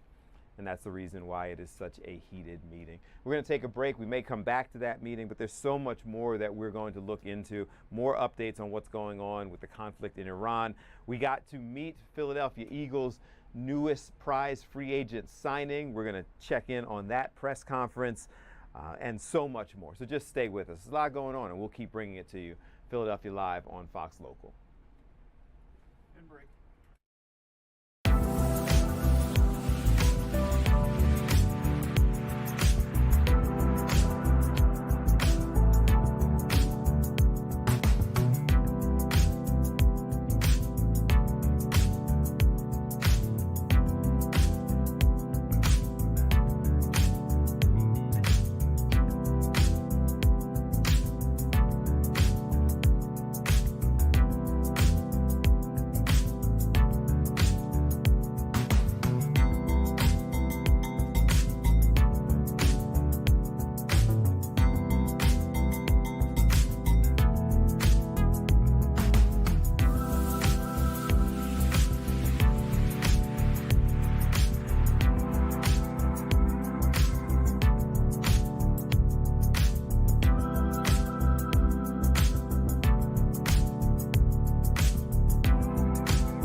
It's 8:34, Philadelphia Live on Fox Local. And a reminder for people who are watching, you can watch obviously on the Fox Local app, download it, take us with you wherever you go. But also we are up and running on all the Fox 29 social media platforms. I'm in the TikTok chat room right now where some people are making their comments on Fox 29 Philly chat.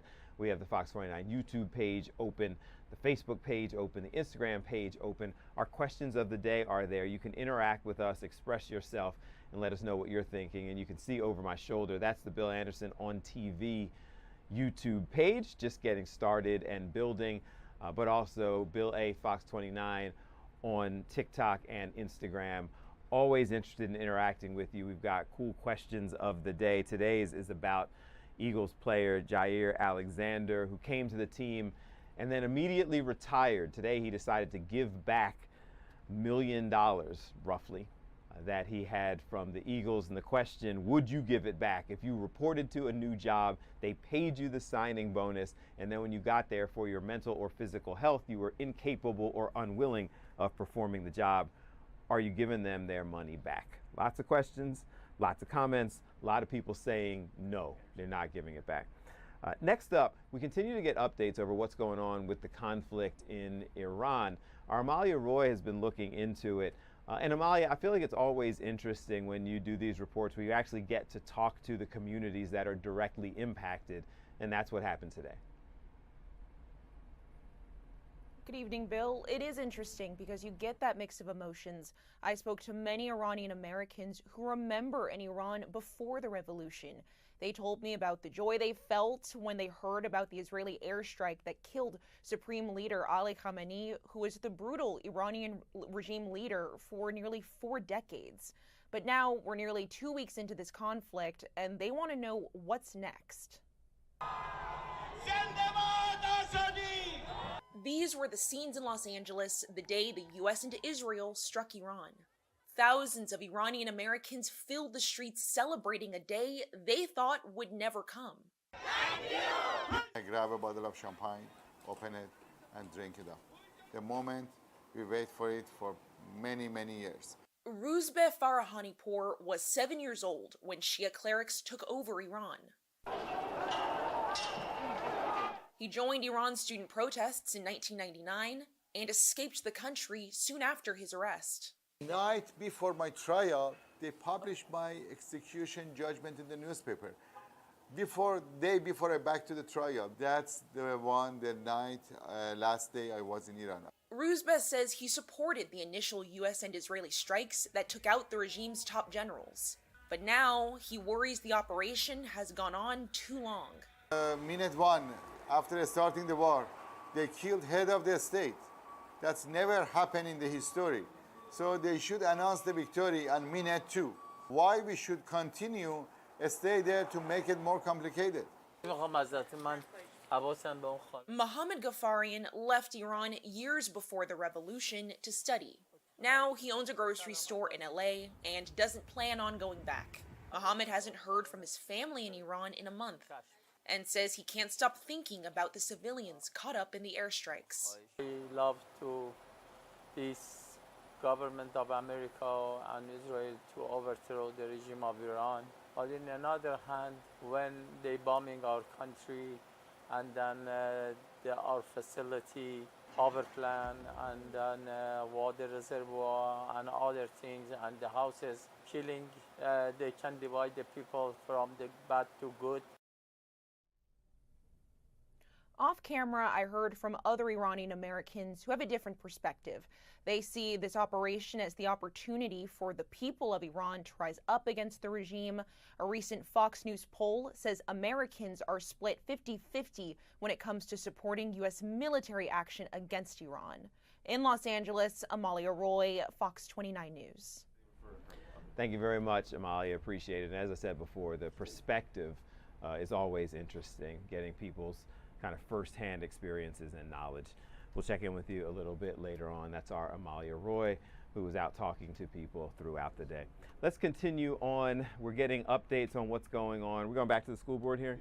The school board hearing continues on, and we don't know how long it's going to go, but as long as there are people with passionate feelings about what's going on, we think we should continue to allow them the opportunity to express themselves.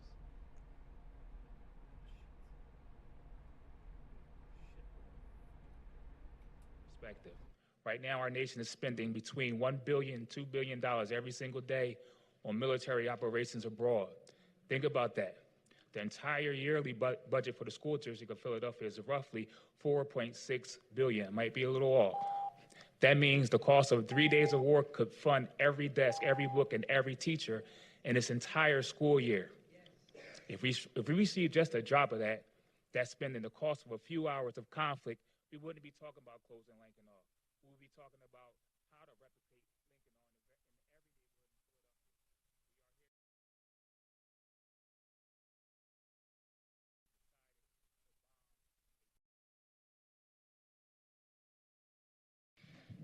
Thank you.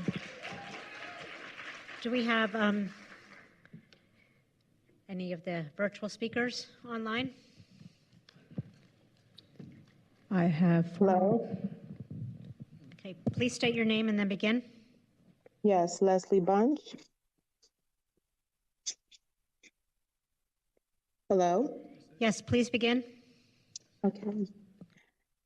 As a parent of a student at Lincoln, I want to begin by commending the brave students and young adults who have spoken today to express how much their school means to them. Their dedication alone speaks in volumes about why this decision to close the school is a mistake. Closing Lincoln is senseless. It is disappointing that a better solution has not been found.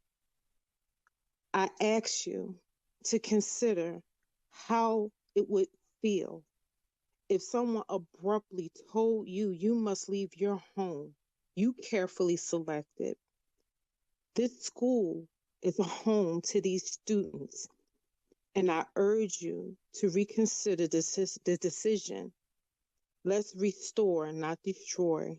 Please leave Lincoln alone. Thank you. Thank you. Aaliyah Ross. Is Aaliyah Ross online?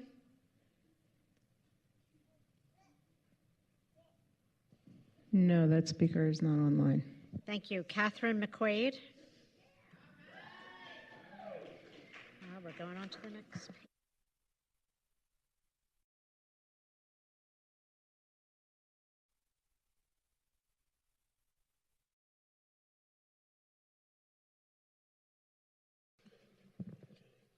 Good evening. Sorry. Okay. Good evening. My name is Catherine McQuaid. I'm the art teacher at Overbrook Elementary. I'm sorry, the proud art teacher at Overbrook Elementary. There you go. I'm sorry that we're meeting under these circumstances. I'm an 18-year veteran of the School District of Philadelphia, but this is only my second year at Overbrook Elementary. I say that to say that I've experienced other buildings, I've experienced other school climates, and there's a lot more than a lack of air conditioning that makes a school climate. I would much rather be at a school that maybe needs a few repairs and physical investments than at a school that, let's be honest, they all need that, but doesn't have the love and community that Overbrook has. So I would invite you, if you haven't come, to visit Overbrook, because you would see what I saw the first time I came. During the interview process, I was able to tour the school with the administration. And it was that first impression that really sold me on the school. Every child we encountered, they knew by name. Every adult they encountered, they spoke to by name. And it was clear that everyone we encountered respected the administration, and it was a culture of respect. I bring this up just to reiterate the human aspect that is affecting all of the schools being closed. I'd like to remind you of Ms. Pouncey's packet and Ms. Joelle's packet. Inside, you'll find lots of information about data that some of it even contradicts some of the information in the facilities plan, as well as Ms. Pouncey's finding a more budget-friendly option for our school. There are also letters from some of our students, our elementary school students, who very much love our community and close-knit community, which has already been described many times. As far as the actual building, there are questions about why do we need offices there instead of a school that's been there for over 100 years as a community institution. So please look through the data in those packets by my coworkers and community members and really take it to heart. Thank you. Amy Trong. This is the last one.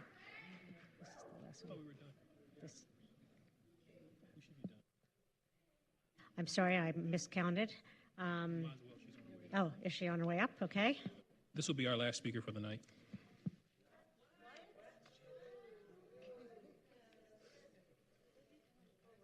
we have exhausted the wait list.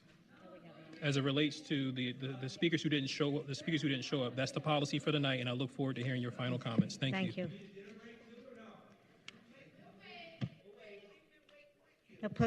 Final speaker, please. Thank you. Amy Trong, are you speaking? Okay. Oh, okay, then I believe we're done. Call one more. Okay, Patricia Rich. Patricia Rich. Patricia Rich? Okay.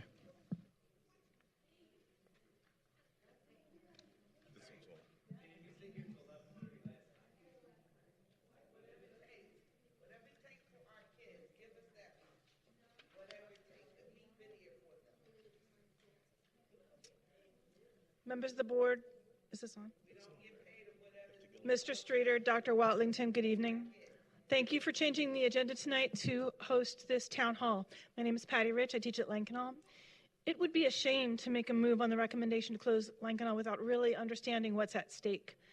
But having heard that the facilities data are flawed and having seen that the building scores are inexplicably low, you can understand how the recommendation is baseless. And knowing that parents and students oppose a plan that would move our 9th and 10th graders, our current 9th and 10th graders, you can see how any merger would fail. What we don't know is who's supposed to benefit from the proposed closure. Certainly not the students, not the families, and tragically not the city. I applaud the suggestion we just heard to sell the 20 school buildings standing empty. I admire the suggestion that Lankenau's school selection process be set right, and even the idea of extending our environmental science education to younger grades. You know about Lankenau's high 4-year graduation rate, our extensive community partnerships, the gold our students won at the flower show. One more thing you now know about Lankenau is that we use restorative practices. In a restorative approach, we would take this plan, process the wrongs, recognize the harm, repair the harm, and keep it moving. So restore this and make it right. Please do not make a move to dismantle the land lab at Lankenau without understanding what is at stake. At Lankenau, we say, grow with us. As your understanding of our work and mission in the region grows, please follow our recommendation and vote no. Thank you, Mr. President. That is the end of the speaker portion of the meeting. Before we adjourn, would any board members like to share any final moments of reflection? Seeing none, thank you all to our registered speakers. No, I do. On behalf of the board, I would like to invite. Hello. Sorry, Joyce. I want to thank people for coming out. As I said the last time, I have watched us go through this process and not make any decisions, and am convinced that our children suffer because we won't act. At the same time, I think it's important that we receive input so that we can make the best decision that we can, understanding that no decision is going to be popular. But I think doing nothing has a consequence for our children that is unacceptable from my point of view. So I look forward to ongoing conversations so that we can make the best possible decision. And I invite people to come to our meeting later on in the week when we'll be discussing the city's finances, the district's finances. We have quite a challenging deficit problem that we have to tackle, and I think it'll be an opportunity for us to consider both the financial constraints as well as the staffing issues that we're having to grapple with. And so I look forward to an ongoing conversation. Thank you. Dr. Watlington wants to say a few words. Thank you, President Streeter. Like Board Member Wilkerson, I want to thank folks for coming out, too. I did hear a couple of student speakers all the speakers caught my attention, but a couple of student speakers referenced a school funding rally that was at Lankenau. Unfortunately, it was at the same time that we had a Teacher of the Month recognition. But I don't want folks to think we're running or hiding from anybody, so I'll ask Chief of Staff Sarah Galbally to make sure I'm scheduled to visit the school in the very near future. Thank you. Thank you. On behalf of the board, I would like to invite you to our next monthly action meeting, which will be held next Thursday, March 26, 2026. Please continue to check our website and social media for updates on these meetings. I now move to adjourn this town hall of the Board of Education. Do I have a second? Second. All those in favor say aye. Aye. Thank you, everyone. The town hall is adjourned. Have a good night. And so there it is. That wraps up what time is it? It's about 10 of 9, so that wraps up a just about 5-hour meeting at the school board with a bunch of people who were expressing their questions, comments, concerns about the school district's facilities plan. That plan includes their ideas on multiple schools. I believe it's 18 total that are planned to shut down, but also consolidation plans, some ideas about what to do with some of the older, perhaps closed buildings. Should they be sold? Should they be renovated?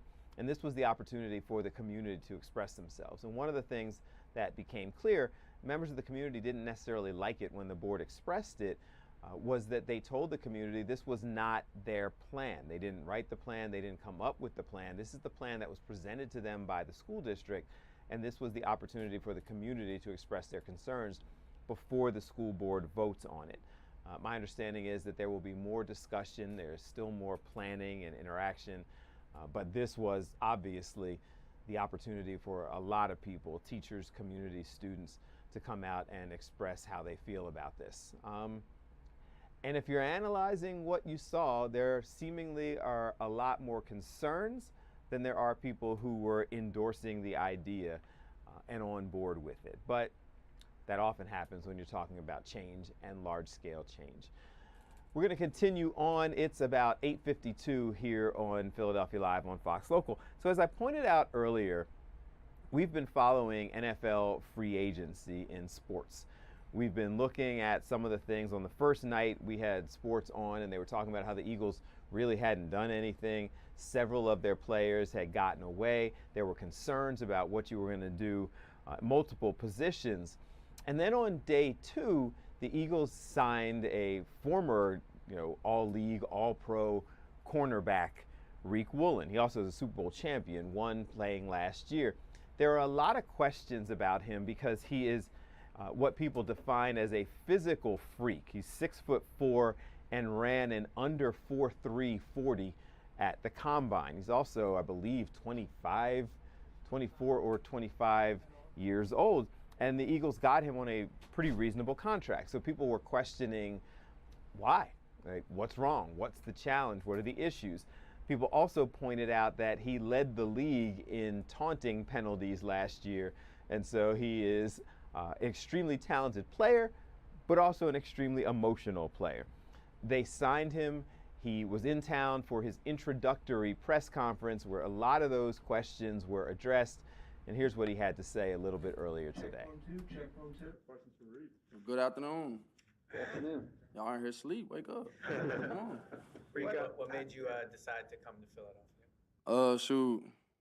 Another opportunity, a great chance to play with a great team. A lot of similarities that I have with the Seahawks. Great defensive line, great linebackers. Just all around great culture and great team and organization. How did you view the process of free agency? Just really took it a day at a time. I'm a Christian guy, and I just let God do his thing, and I let my agent do his part. I feel like I did my end. I play football, and I don't do contracts. My agent do that. So literally, me and him just felt like it was best, and whenever I got the chance to come to Philly, I just thought that was the best option. What part of this opportunity or this defense jumped out to you?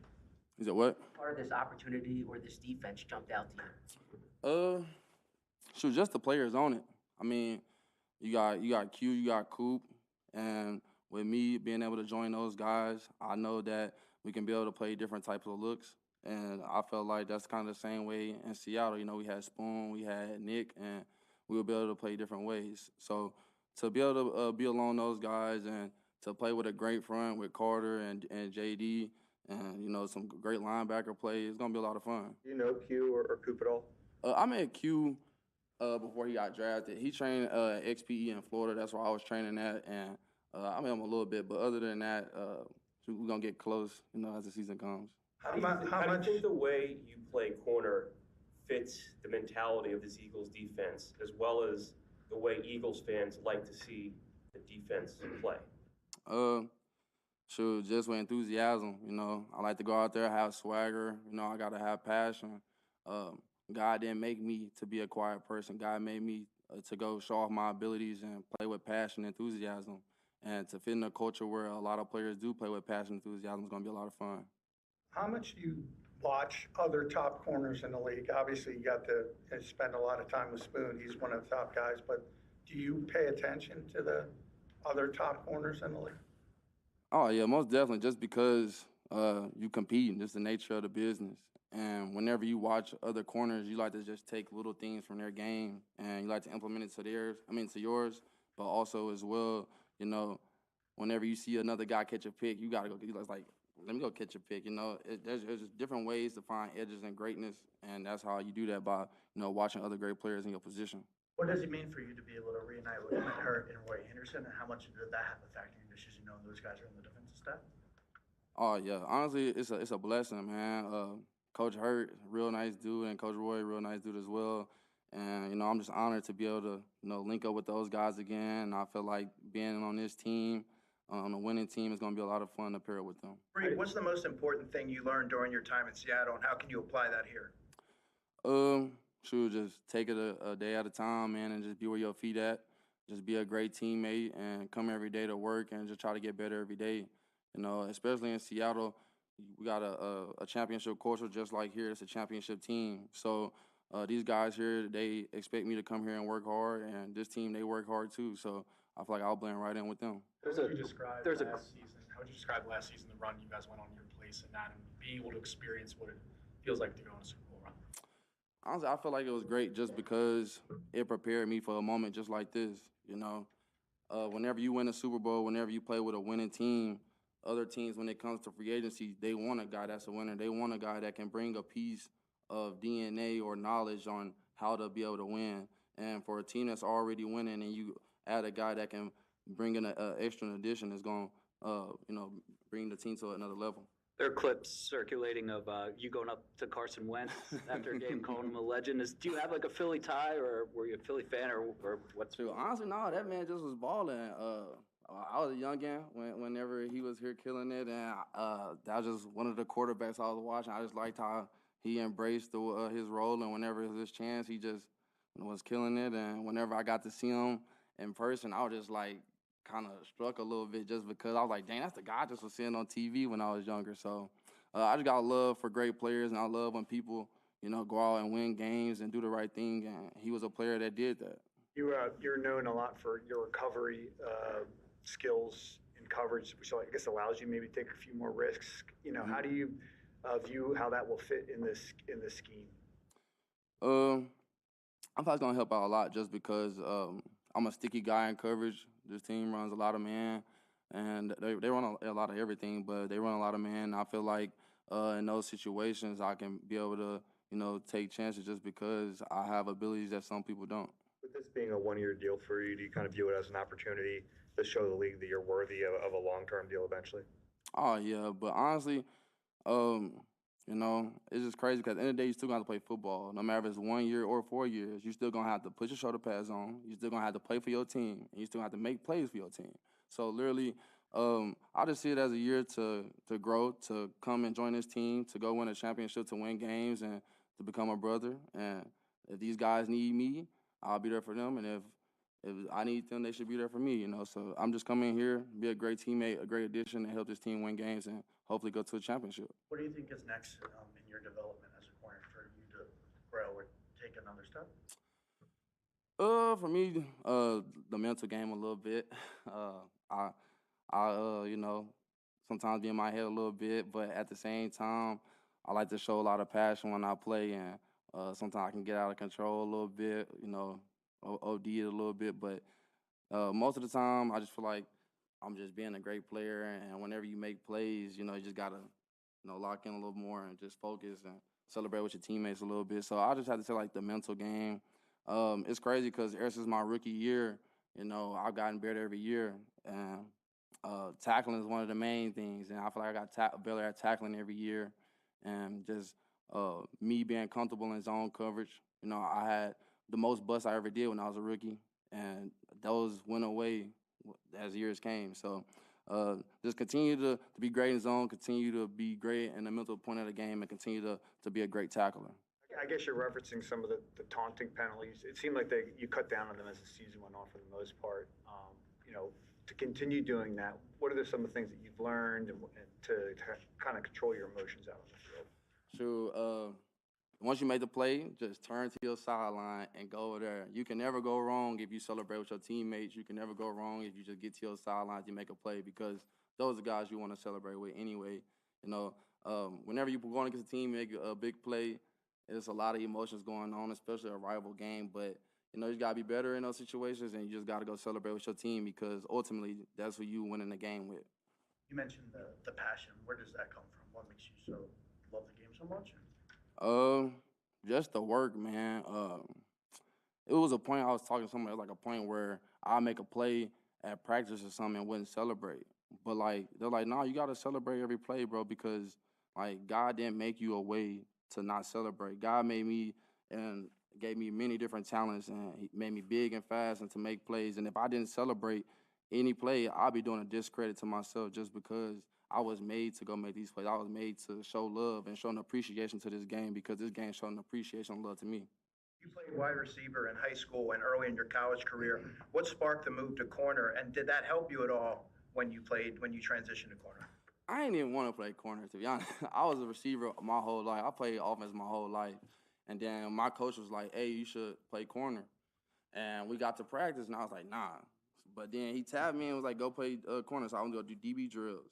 And I did DB drills, and I would see all these DBs. They'd be like 5'10" and 5'11", and they pedaling, moving quick, and I'm looking at myself like, oh, no, I don't fit in here. So I would go to the receiver drills, and he'll keep forcing me to go to corner. And then finally I just bought in, and it was in 2019, the last game of the season.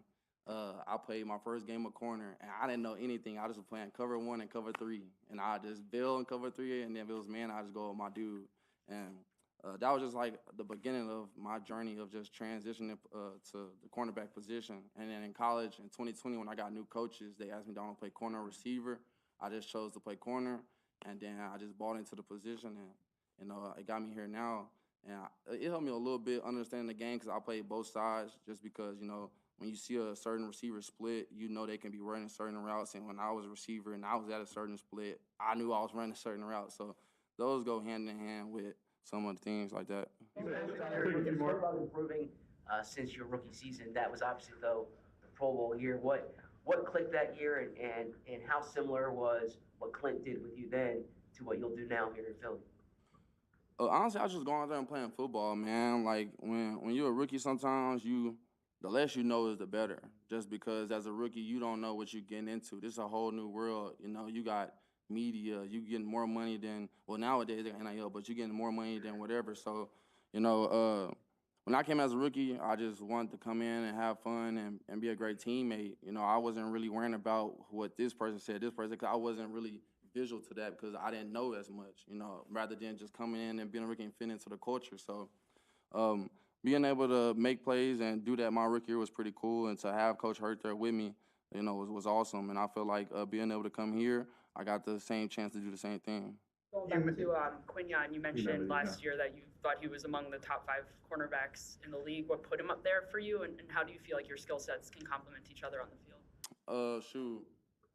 Honestly, just because I watched a couple games, and the one game I liked the most out of what y'all call Guantanamo Bay, the one game I liked watching was the Bucks game when y'all went to Tampa Bay, and we had to go play the Bucks a couple weeks after that. So when I watched that game, and I just seen the way him and Coop were tackling, they were covering, they were strapping guys up. It was pretty cool to see, and you know, now that I'm able to be a part of that, it's awesome, because it's like, dang, you know, where can you throw the ball to? So it's fun, and to be able to be paired with those guys, I feel like it's going to be a lot of chances for us to make plays and a lot of chance to, you know, help out the defense as well.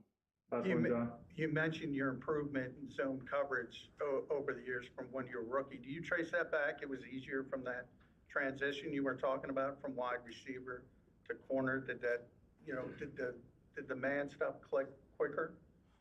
A little bit. I feel like just as the experience went, that's when it started to click even more, you know. In this league, you go against different players, but the main thing is you're really going against offensive coordinators.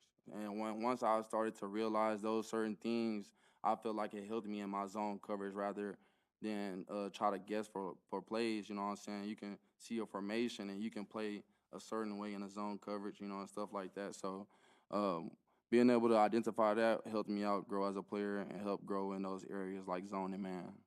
Okay, thanks, Rick. Thanks, Rick. Yes, sir. So that was the introductory press conference with the newest Philadelphia Eagle. Reek Woolen signed a $12 million contract that could be worth upwards of $15 million with incentives. It's amazing when you talk about that, and the league is saying that is an affordable deal for the Eagles.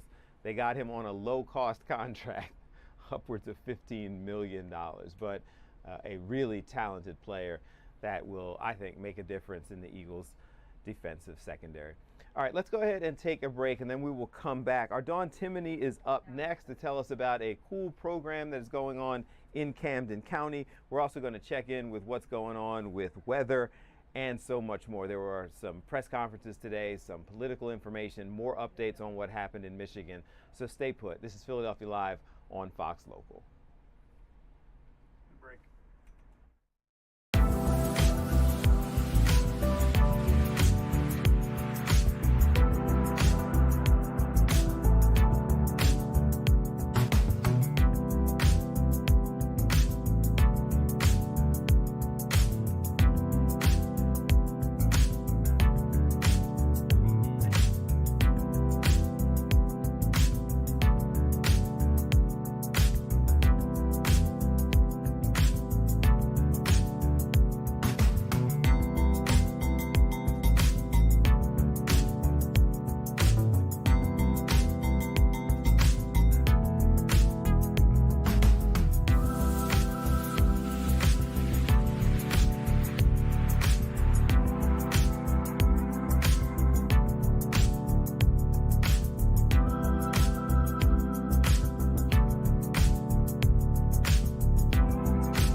Pushing 9:10, it's about 9:09 right now, Philadelphia Live on Fox Local.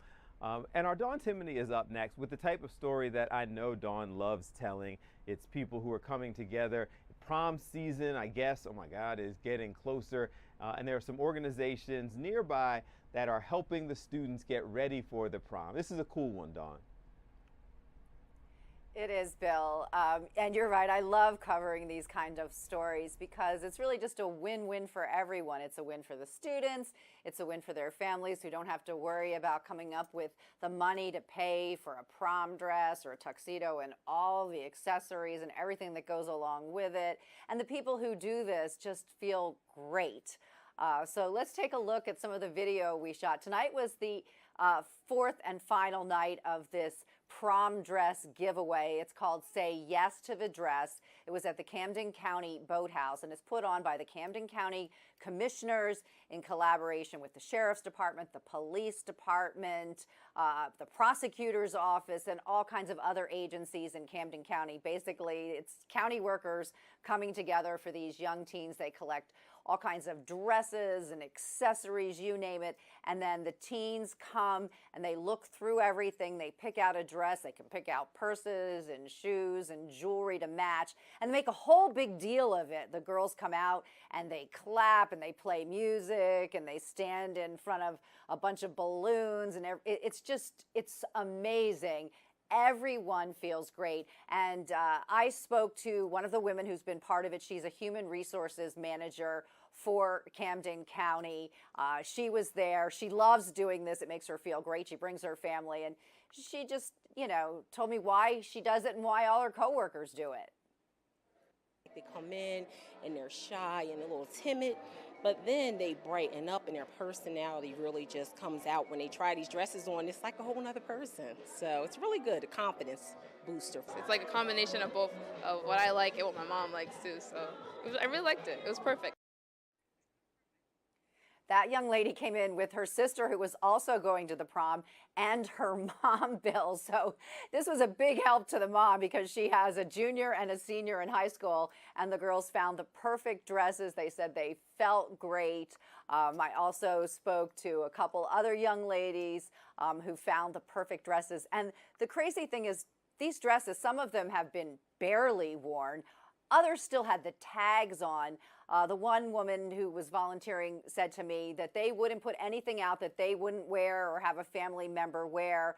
And then the sheriff's deputies and members of the prosecutor's office and different county workers actually go down the aisles with the dresses and the girls and help them pick out everything if the young ladies don't have a parent with them. So it's just a big feel-good community event. Like I said, tonight was the fourth and final night.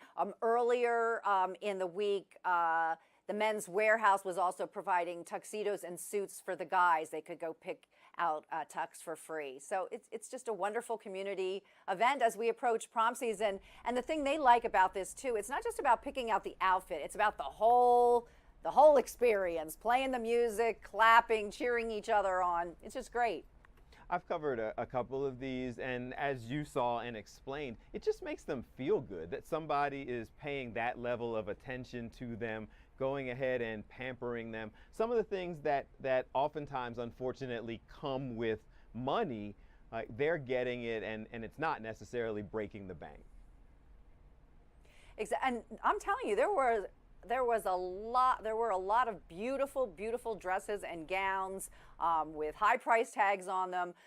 The one woman told us that community members were actually coming in when they heard about the event and bringing gorgeous dresses. People who didn't have anything to give or didn't have time to volunteer, also making monetary donations. And Bill, they're already starting for next year. This is a labor of love. It's a year-long event. And it's just giving back to the community. And these girls who I spoke to are definitely appreciative, and so are their families.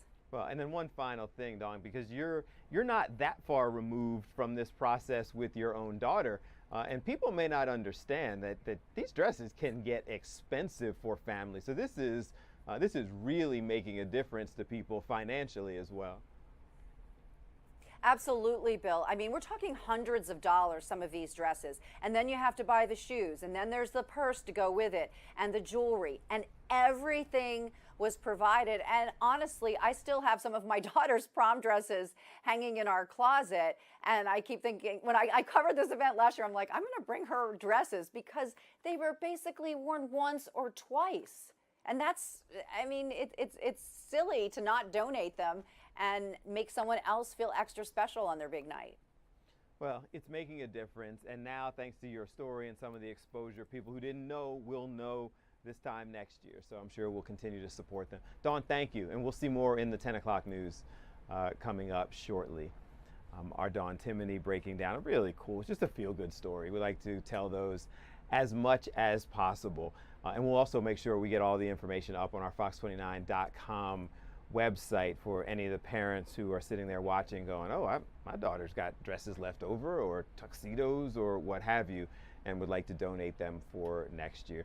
Let's take a quick break. It's Philadelphia Live on Fox Local. I'm Bill Anderson. We're here until 10, but even at 10, no reason to go anywhere because we just transitioned to the Fox 29 news at 10. We are all the way live 24 hours a day. We'll be back. That's not.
9:18. Philadelphia Live on Fox Local. Again, the reminder, you see it over my shoulder. Those are our social media tickers. That's my @BillAFox29 on TikTok, Instagram, my Bill Anderson on TV YouTube page. But our Fox 29 Philly pages are streaming this live. You can always interact, get more information, and be a part of our social media family. So make sure you give a follow to Fox 29 Philly on all of those platforms. And then maybe Bill A. Fox 29 if you get around to it as well. All right, dramatic change. So yesterday, people are out. They're having a wonderful evening. They're sitting out at the cafes. I was walking around to pick up my own dinner here in Old City. And what a difference 24 hours makes, Kathy Orr. I'm sorry, Bill, I can't hear you. What? I think we're having a technical difficulty. I can read your lips. It's outrageous. So here we go. So tell us about the weather. Okay, you want me to take it away? Okay, I'm going to catch it. So let's talk a little bit about what's going on and what's been going on across the Delaware Valley for the past 24 hours. I mean, a huge shift in temperature. And if we can take a look at ultimate Doppler, we'll show you how quickly the precipitation moved in and how quickly it moved out of the area. You can see nothing but clearing skies right now and these northwesterly breezes that are not going to become a problem until tomorrow. No one's been really talking about the wind, but we're talking about the wind because it's going to be whipping tomorrow afternoon.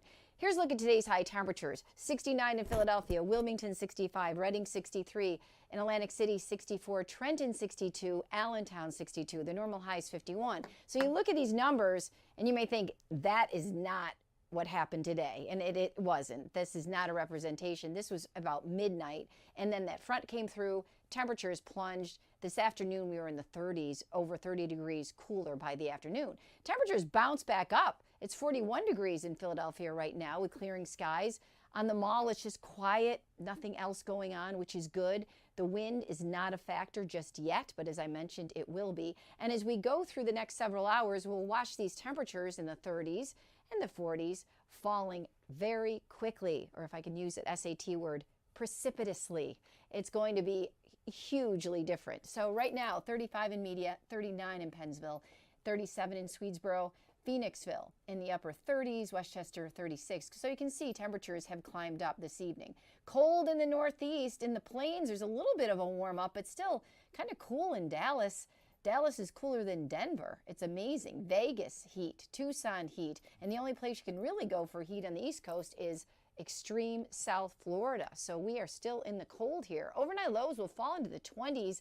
That's below average after temperatures hit records the past couple of days. So it's not even like the tale of two seasons going from spring to winter. It's like going from summer to winter. We're skipping a season. Tomorrow, school drop-off. Make sure the kids have their fleece coats, more like their winter coats, the puffer coats. Temperatures around 30 degrees in the morning. By 9 a.m., we're talking about 32, so freezing. And then here comes the wind. Not during the morning, but by the afternoon, winds gusting to 30, 35 miles an hour. And that goes into tomorrow night as well. So we look at the forecast for Friday. Windy, temperatures mainly in the 40s, and increasing clouds during the day. Then Saturday's more sun, but still wind. Winds gusting to 30 miles an hour. So traditionally, March has been synonymous with windy conditions. So here they're finally kicking in, and it's going to feel really chilly out there. 3-day forecast, 51 Friday, 55 with winds Saturday. Sunday, cloudy skies, 53. Morning temperatures in the 30s, and we have the Philadelphia St. Patrick's Day parade, so it's always chilly, but at least it's dry. Monday, showers and storms as temperatures climb through the 60s, and then in the wake of that front, yep, here we go again. St. Patrick's Day only 39, Wednesday at 41, Thursday back to normal at 52, and guess what? Spring arrives next Friday. Yeah, it's not on the map just yet, but 8 days away, the spring equinox, sunrise at 7:06, sunset at 7:13. And I know we'd like to show that 10-day trend. It got us excited for the warm-up. Well, now we're going to look at that huge cool down. Temperatures plunging close to 30 degrees again from Monday to Tuesday. And then we slowly work our way up as spring begins late next week. And of course, then temperatures fall again by the end of the weekend next week. So it's just up and down, That's what you get from March. It's not an exciting month, but it's a big transition from winter into spring. And of course, April, that much better. Will? Bill? Now, you I'm going can't to throw it hear back to me. you. I call my son Will. I'll take it back. Take it back, from Bill. you. Thank you very much, Kathy. Appreciate it, getting the update. See, we're just handling it. We do what we got to do. I threw it to Kathy, she caught it, and we kept it going. All right, so what are people searching? What are the issues that people are looking into? What are the big stories? Jake is here with us, has been in the control room, following what's going on the web, the trending topics. What's on people's minds? So the first time we chatted, I was telling you a lot about things that were going on locally. For this, I'm looking at things that are happening nationally. What are people all over the country searching for? So one of the top ones, no surprise because of how big Chipotle is. Chipotle is doing a special buy one, get one deal tomorrow, but it's trending because it's not a usual buy one, get one. It's a special Friday the 13th tattoo buy one, get one. So you're probably like, what does that mean? So I didn't know this until I was reading up about this just now, but Friday the 13th has become a pretty big day for tattoo studios to do like flash sales because it's like Friday the 13th or whatever. So Chipotle is taking inspiration from that.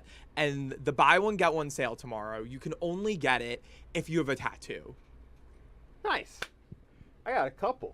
So I can go ahead and get some buy one, get ones. I can get it a couple different times. But here's the thing.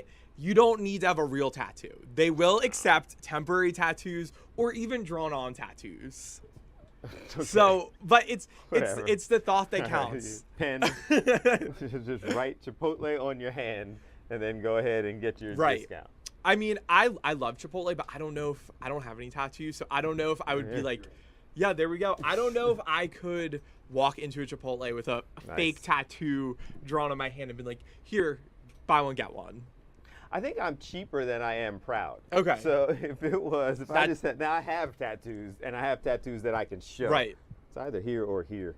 And there's another one back. I don't know. Chris is like, how do you forget where it is? Because they balance out. So there's one, I'm pretty sure it's here, which means that the other one is here. Okay. Or there's one here and the other one is here, but either way. Well, either way, it's good enough to get you buy one, get one at Chipotle. It's tomorrow from 3 to 4 local time. But the thing that I found really interesting about this is it comes because they're partnering with the rapper Sway Lee.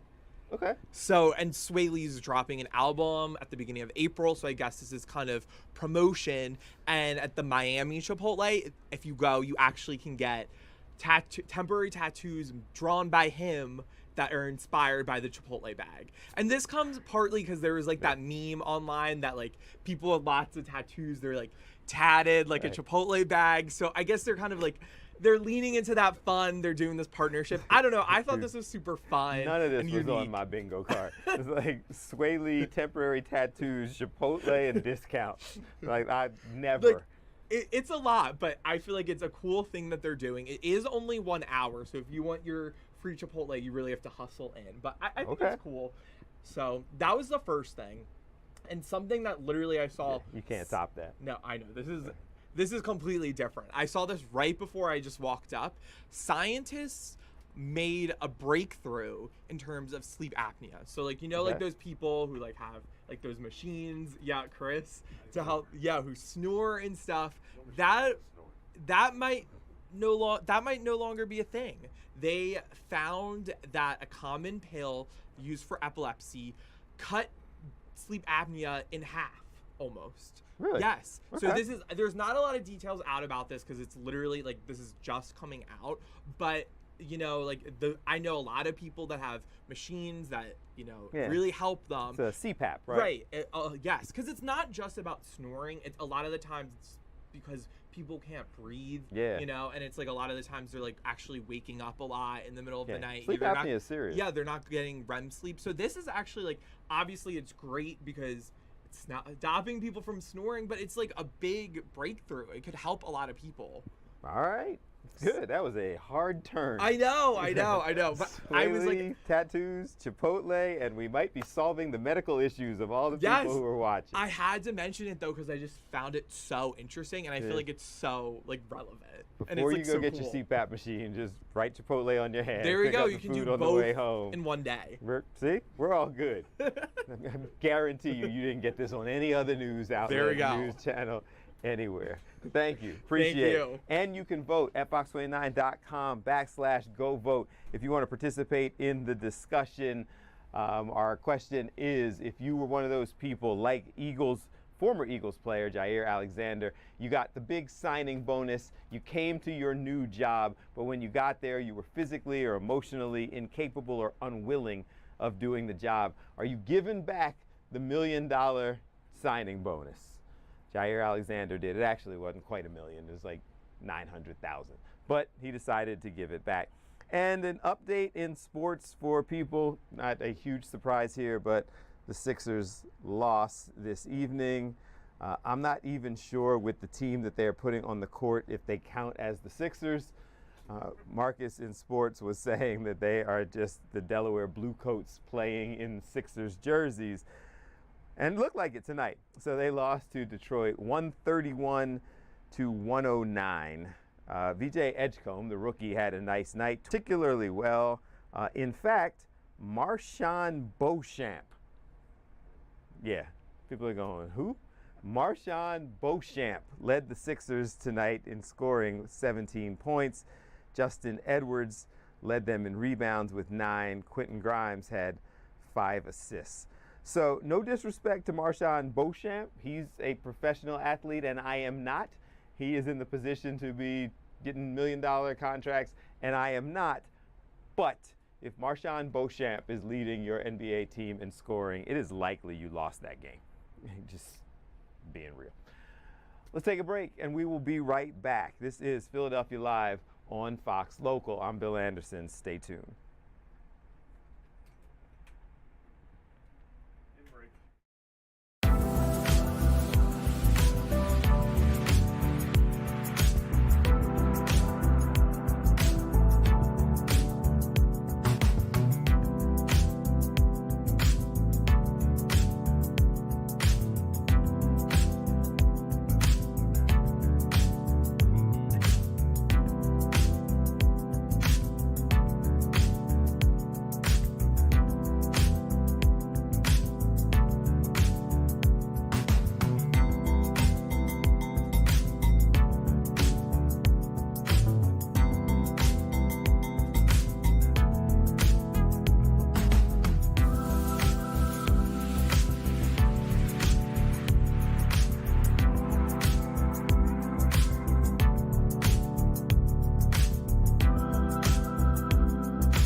Here, Philadelphia Live on Fox Local and all streaming platforms. Shout out to the Fox 29 TikTok page, Instagram page, Facebook page, YouTube page. I'm in and out of those chat rooms, interacting with people just a little bit. We absolutely appreciate you.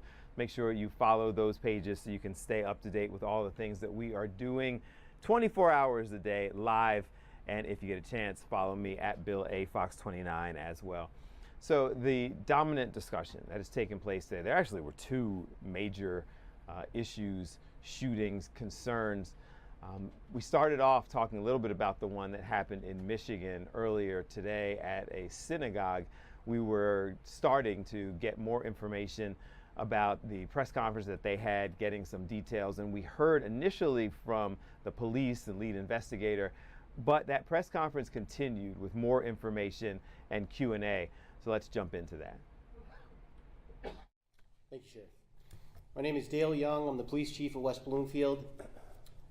I want to share with you how we got to where we are today. So today we received a 911 call which came in around 12:19 p.m.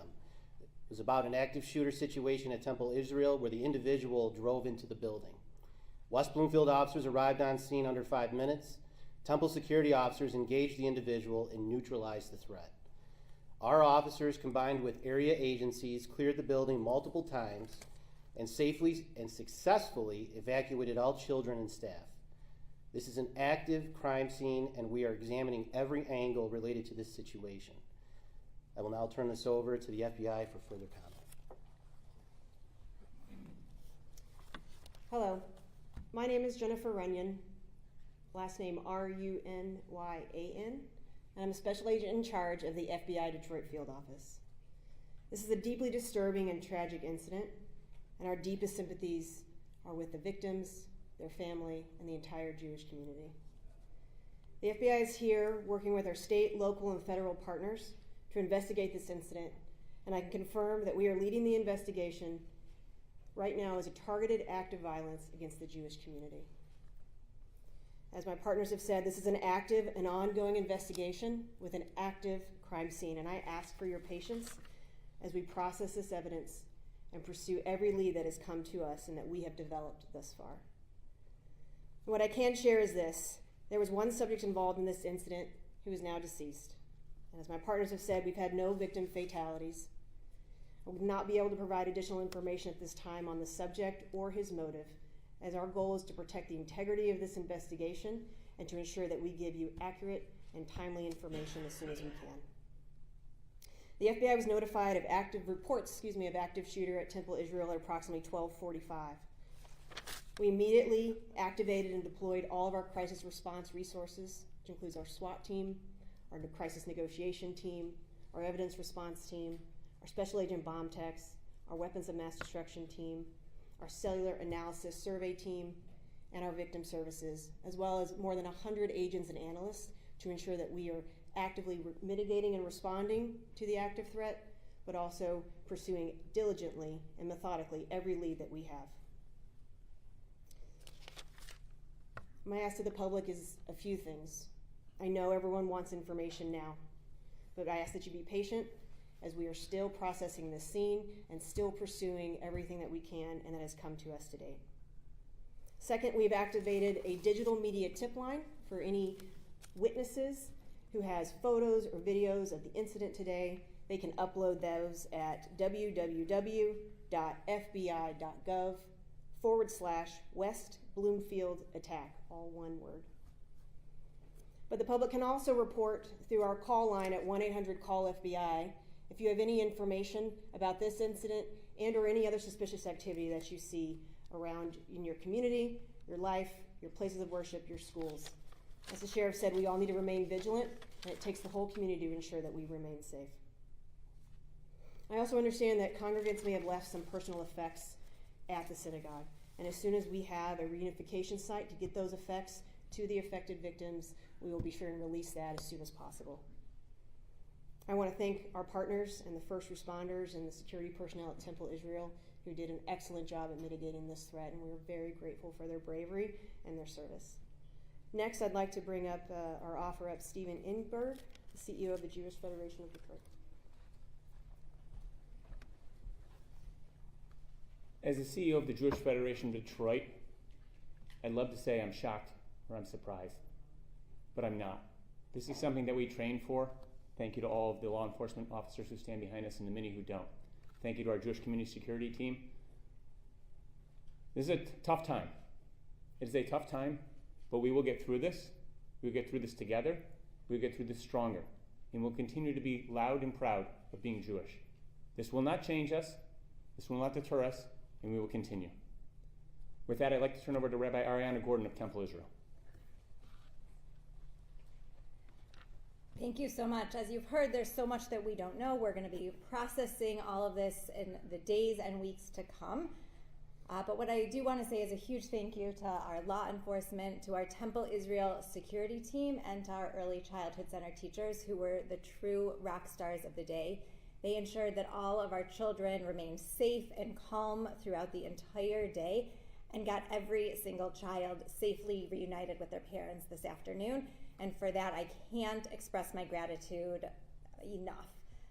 We are really appreciative to all of you for making sure that everyone made it home tonight. Thank you for being here. Okay, I think that's it. Obviously, we can't get into evidentiary questions, as I said, but I think the message is clear that we all stand united, stand together, whether it's federal, state, county, or local. We're committed to keeping this community safe. If you think you can target the Jewish community in this county or anywhere in this state, you're wrong. We're going to not only stand in front of them to protect them, we're coming for you. So with that, thank you.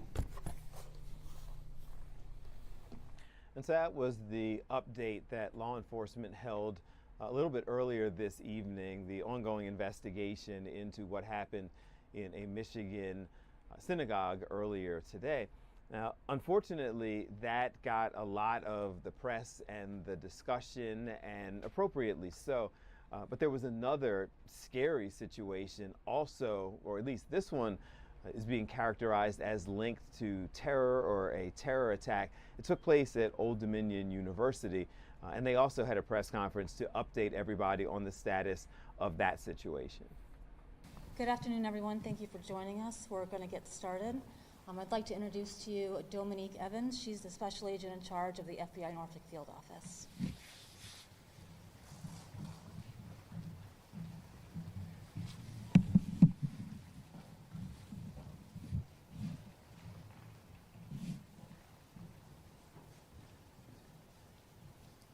Hi, good afternoon.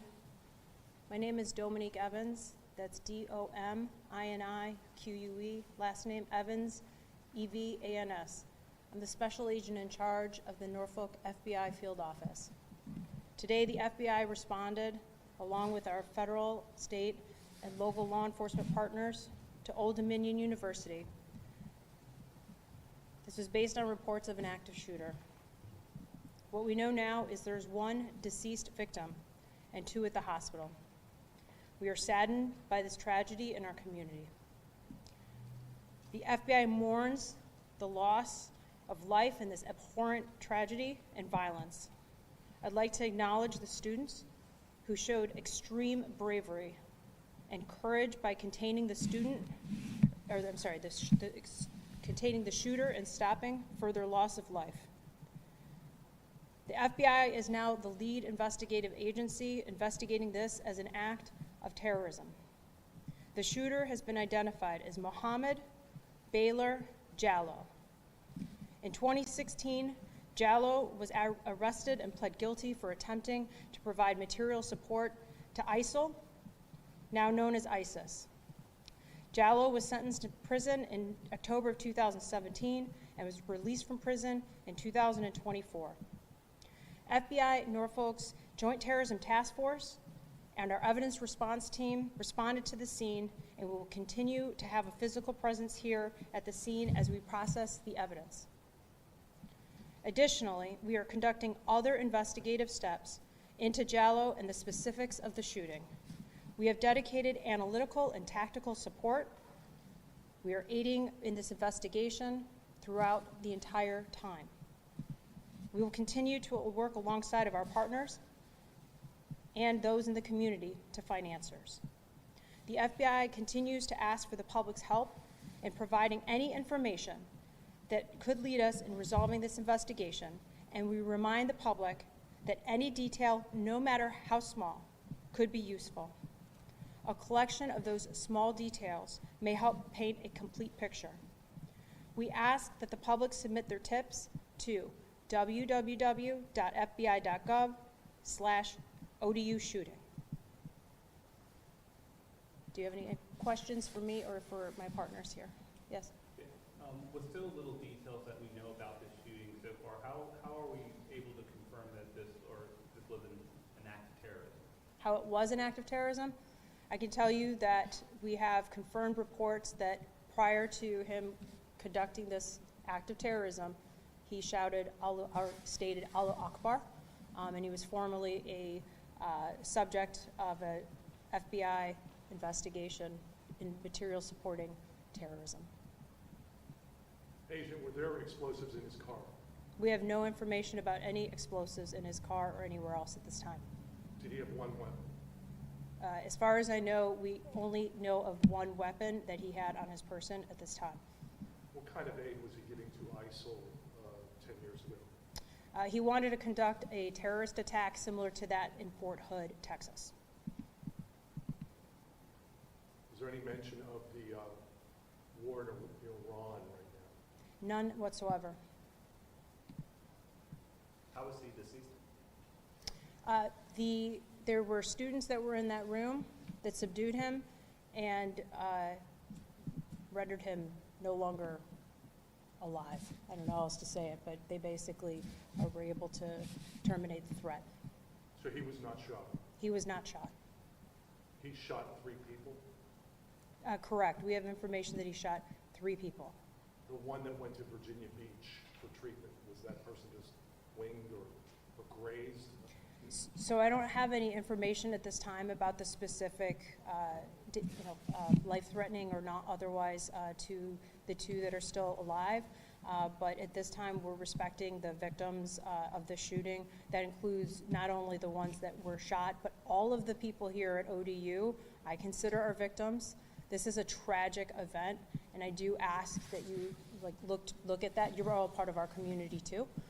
And so I just want to throw that out there too, to give the respect and the time needed to provide that additional information about the victims. Did you say he was released in 2024? Correct. What was the Bureau's intelligence level on him since then? So I don't have any of that information right now.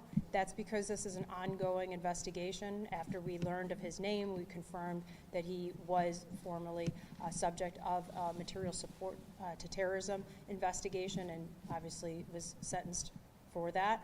But I don't have any information indicating that he was known or an ongoing problem. We'll take one more question. Do you have any more specifics on how he was subdued? Yeah, the brave ROTC members in that room subdued him. And if not for them, I'm not sure, what else he may have done. But that's exactly, they confronted him and they subdued him, and he was no longer able to conduct any further attack. Thank you. That was awesome. Yeah. Go ahead.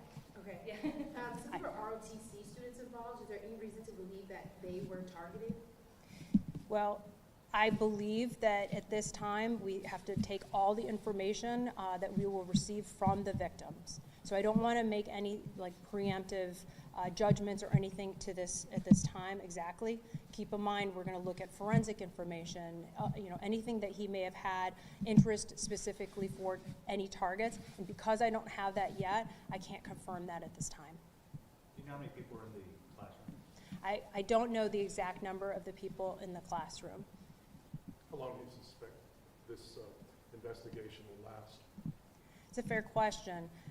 It really completely depends. So we obviously are going to dig in, and this is why we need the public support to where he may have been before this, who he may have been in contact with, if he had any other supporters, anybody providing him information.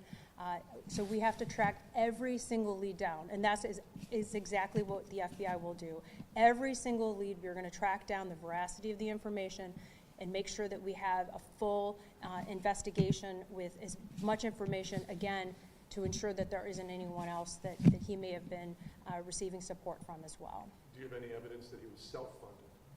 No, I don't have anything at this time. Thank you, everyone.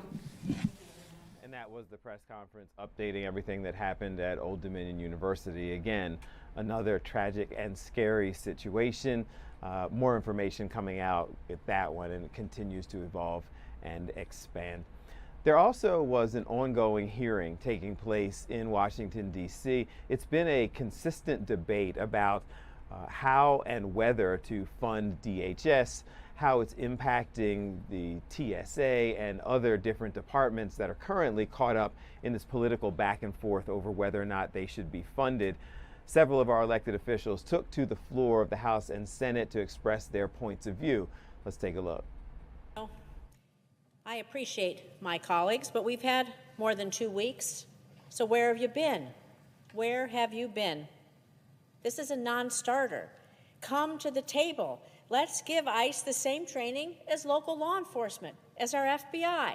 We want ICE agents that are transparent, trained, and accountable, not acting above the law.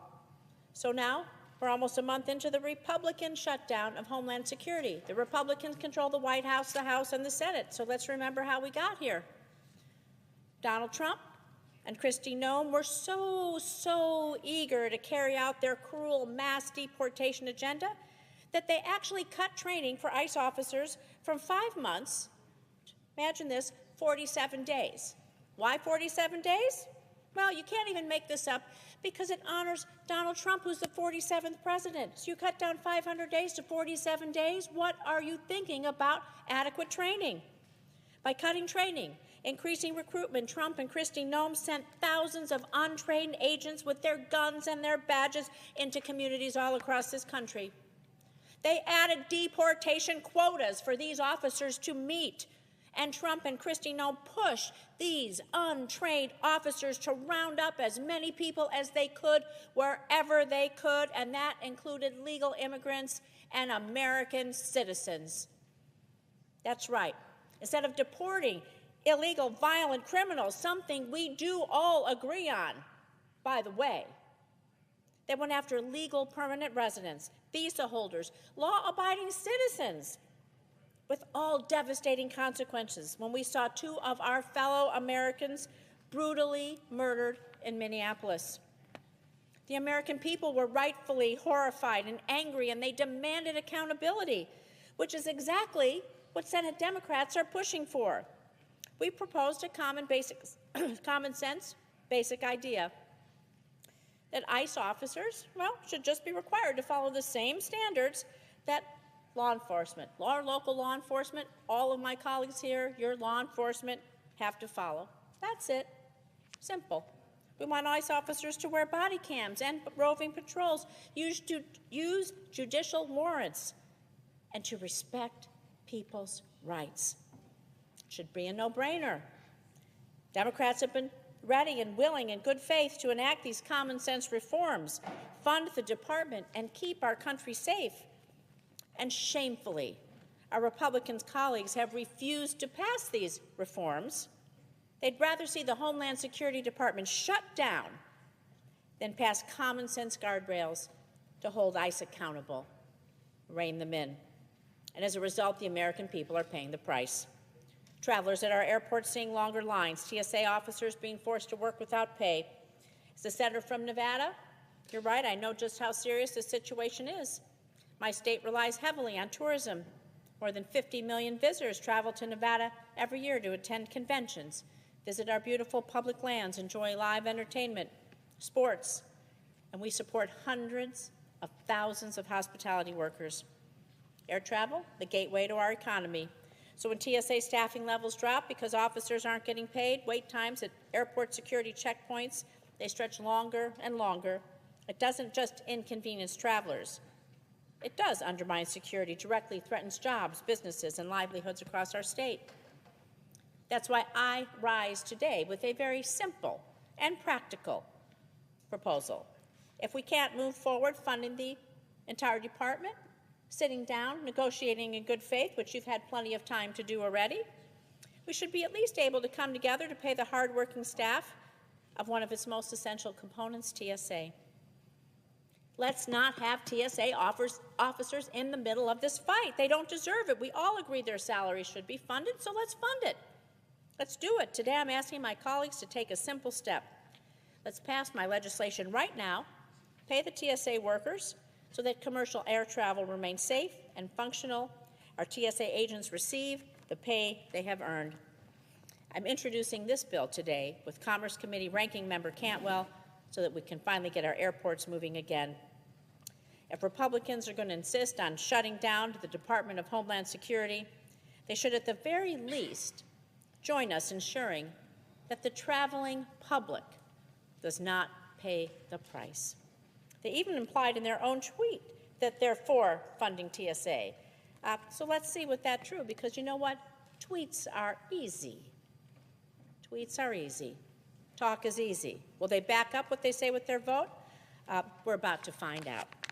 So I ask unanimous consent that Senate proceed to the immediate consideration of S4073, submitted earlier today, and that would fund the TSA, and that the bill be considered a third time and passed, and the motion to reconsider be considered made and laid upon the table. Is there objection? Senator from Ohio is recognized. Reserving the right to object, I just offered to fund the Department of Homeland Security 5 minutes ago. In fact, I said in good faith, we can sit down, have a conversation, and get this thing done. I just did that. And why are we saying TSA agents, who I totally respect, but how about the Border Patrol guys and gals? How about Customs? How about CISA? How about FEMA? How about the Coast Guard? Are we saying we're going to penalize all of them? Why would we do that? Let's fund the whole department. Let's get this over with. In fact, I would even offer, let's fund it until Monday. And that's all, every single United States senator agree to stay here until Monday, until we get this negotiated. And in the meantime, we fund the department. We retroactively pay every single worker. And if that's not acceptable, I'll ask one more, and I'll be the first one to offer it. If the answer is that we leave here today without funding the Department of Homeland Security, every single senator should give their paycheck to a charity of their choice until and retroactively from the beginning of the shutdown, we get this department funded. We should not get paid while government employees who did nothing are not getting paid. And for that reason, I object to that narrow funding of certain people and not others. The objection is heard. Senator from Kansas is recognized. Mr. President, every day the Democrats refuse to fund DHS. They choose politics over the safety and security of our nation. Stop. What is it? The senator will suspend. The senator from Nevada still has the floor. Senator from Nevada still has the floor, Thank you. Sorry. Senator from what? Nevada is recognized. Thank you, Mr. President. We can fully fund DHS right now, if Washington Republicans just agree to common sense reforms for ICE, the same ones that local law enforcement have. Identify yourself. Wear a body camera. It's good for the agent and for the community. Get full training. Respect our Bill of Rights. We want them to be trained, transparent, and accountable like every other law enforcement officer in this country. And so I find it extremely disappointing that you haven't come to the table for those common sense reforms so far.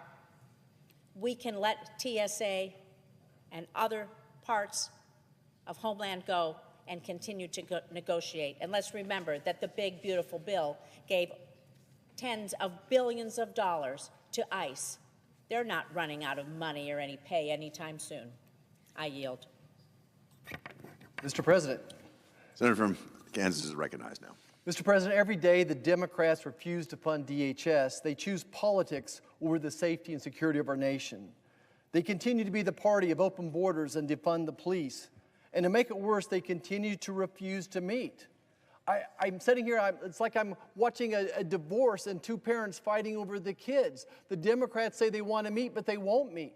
The White House sent them an offer 14 days ago. There's been no response. There's been no official response. There's been no communication back to the White House. I know that the chairperson in part of DHS appropriations, that she's reached out multiple times to her counterpart, but they refuse to sit down. The same way with the chairwoman of the Appropriations Committee. The same thing with our majority whip and our majority leader, that they've reached out to their counterparts and asked to sit down. So someone's lying here, okay? Somebody is lying.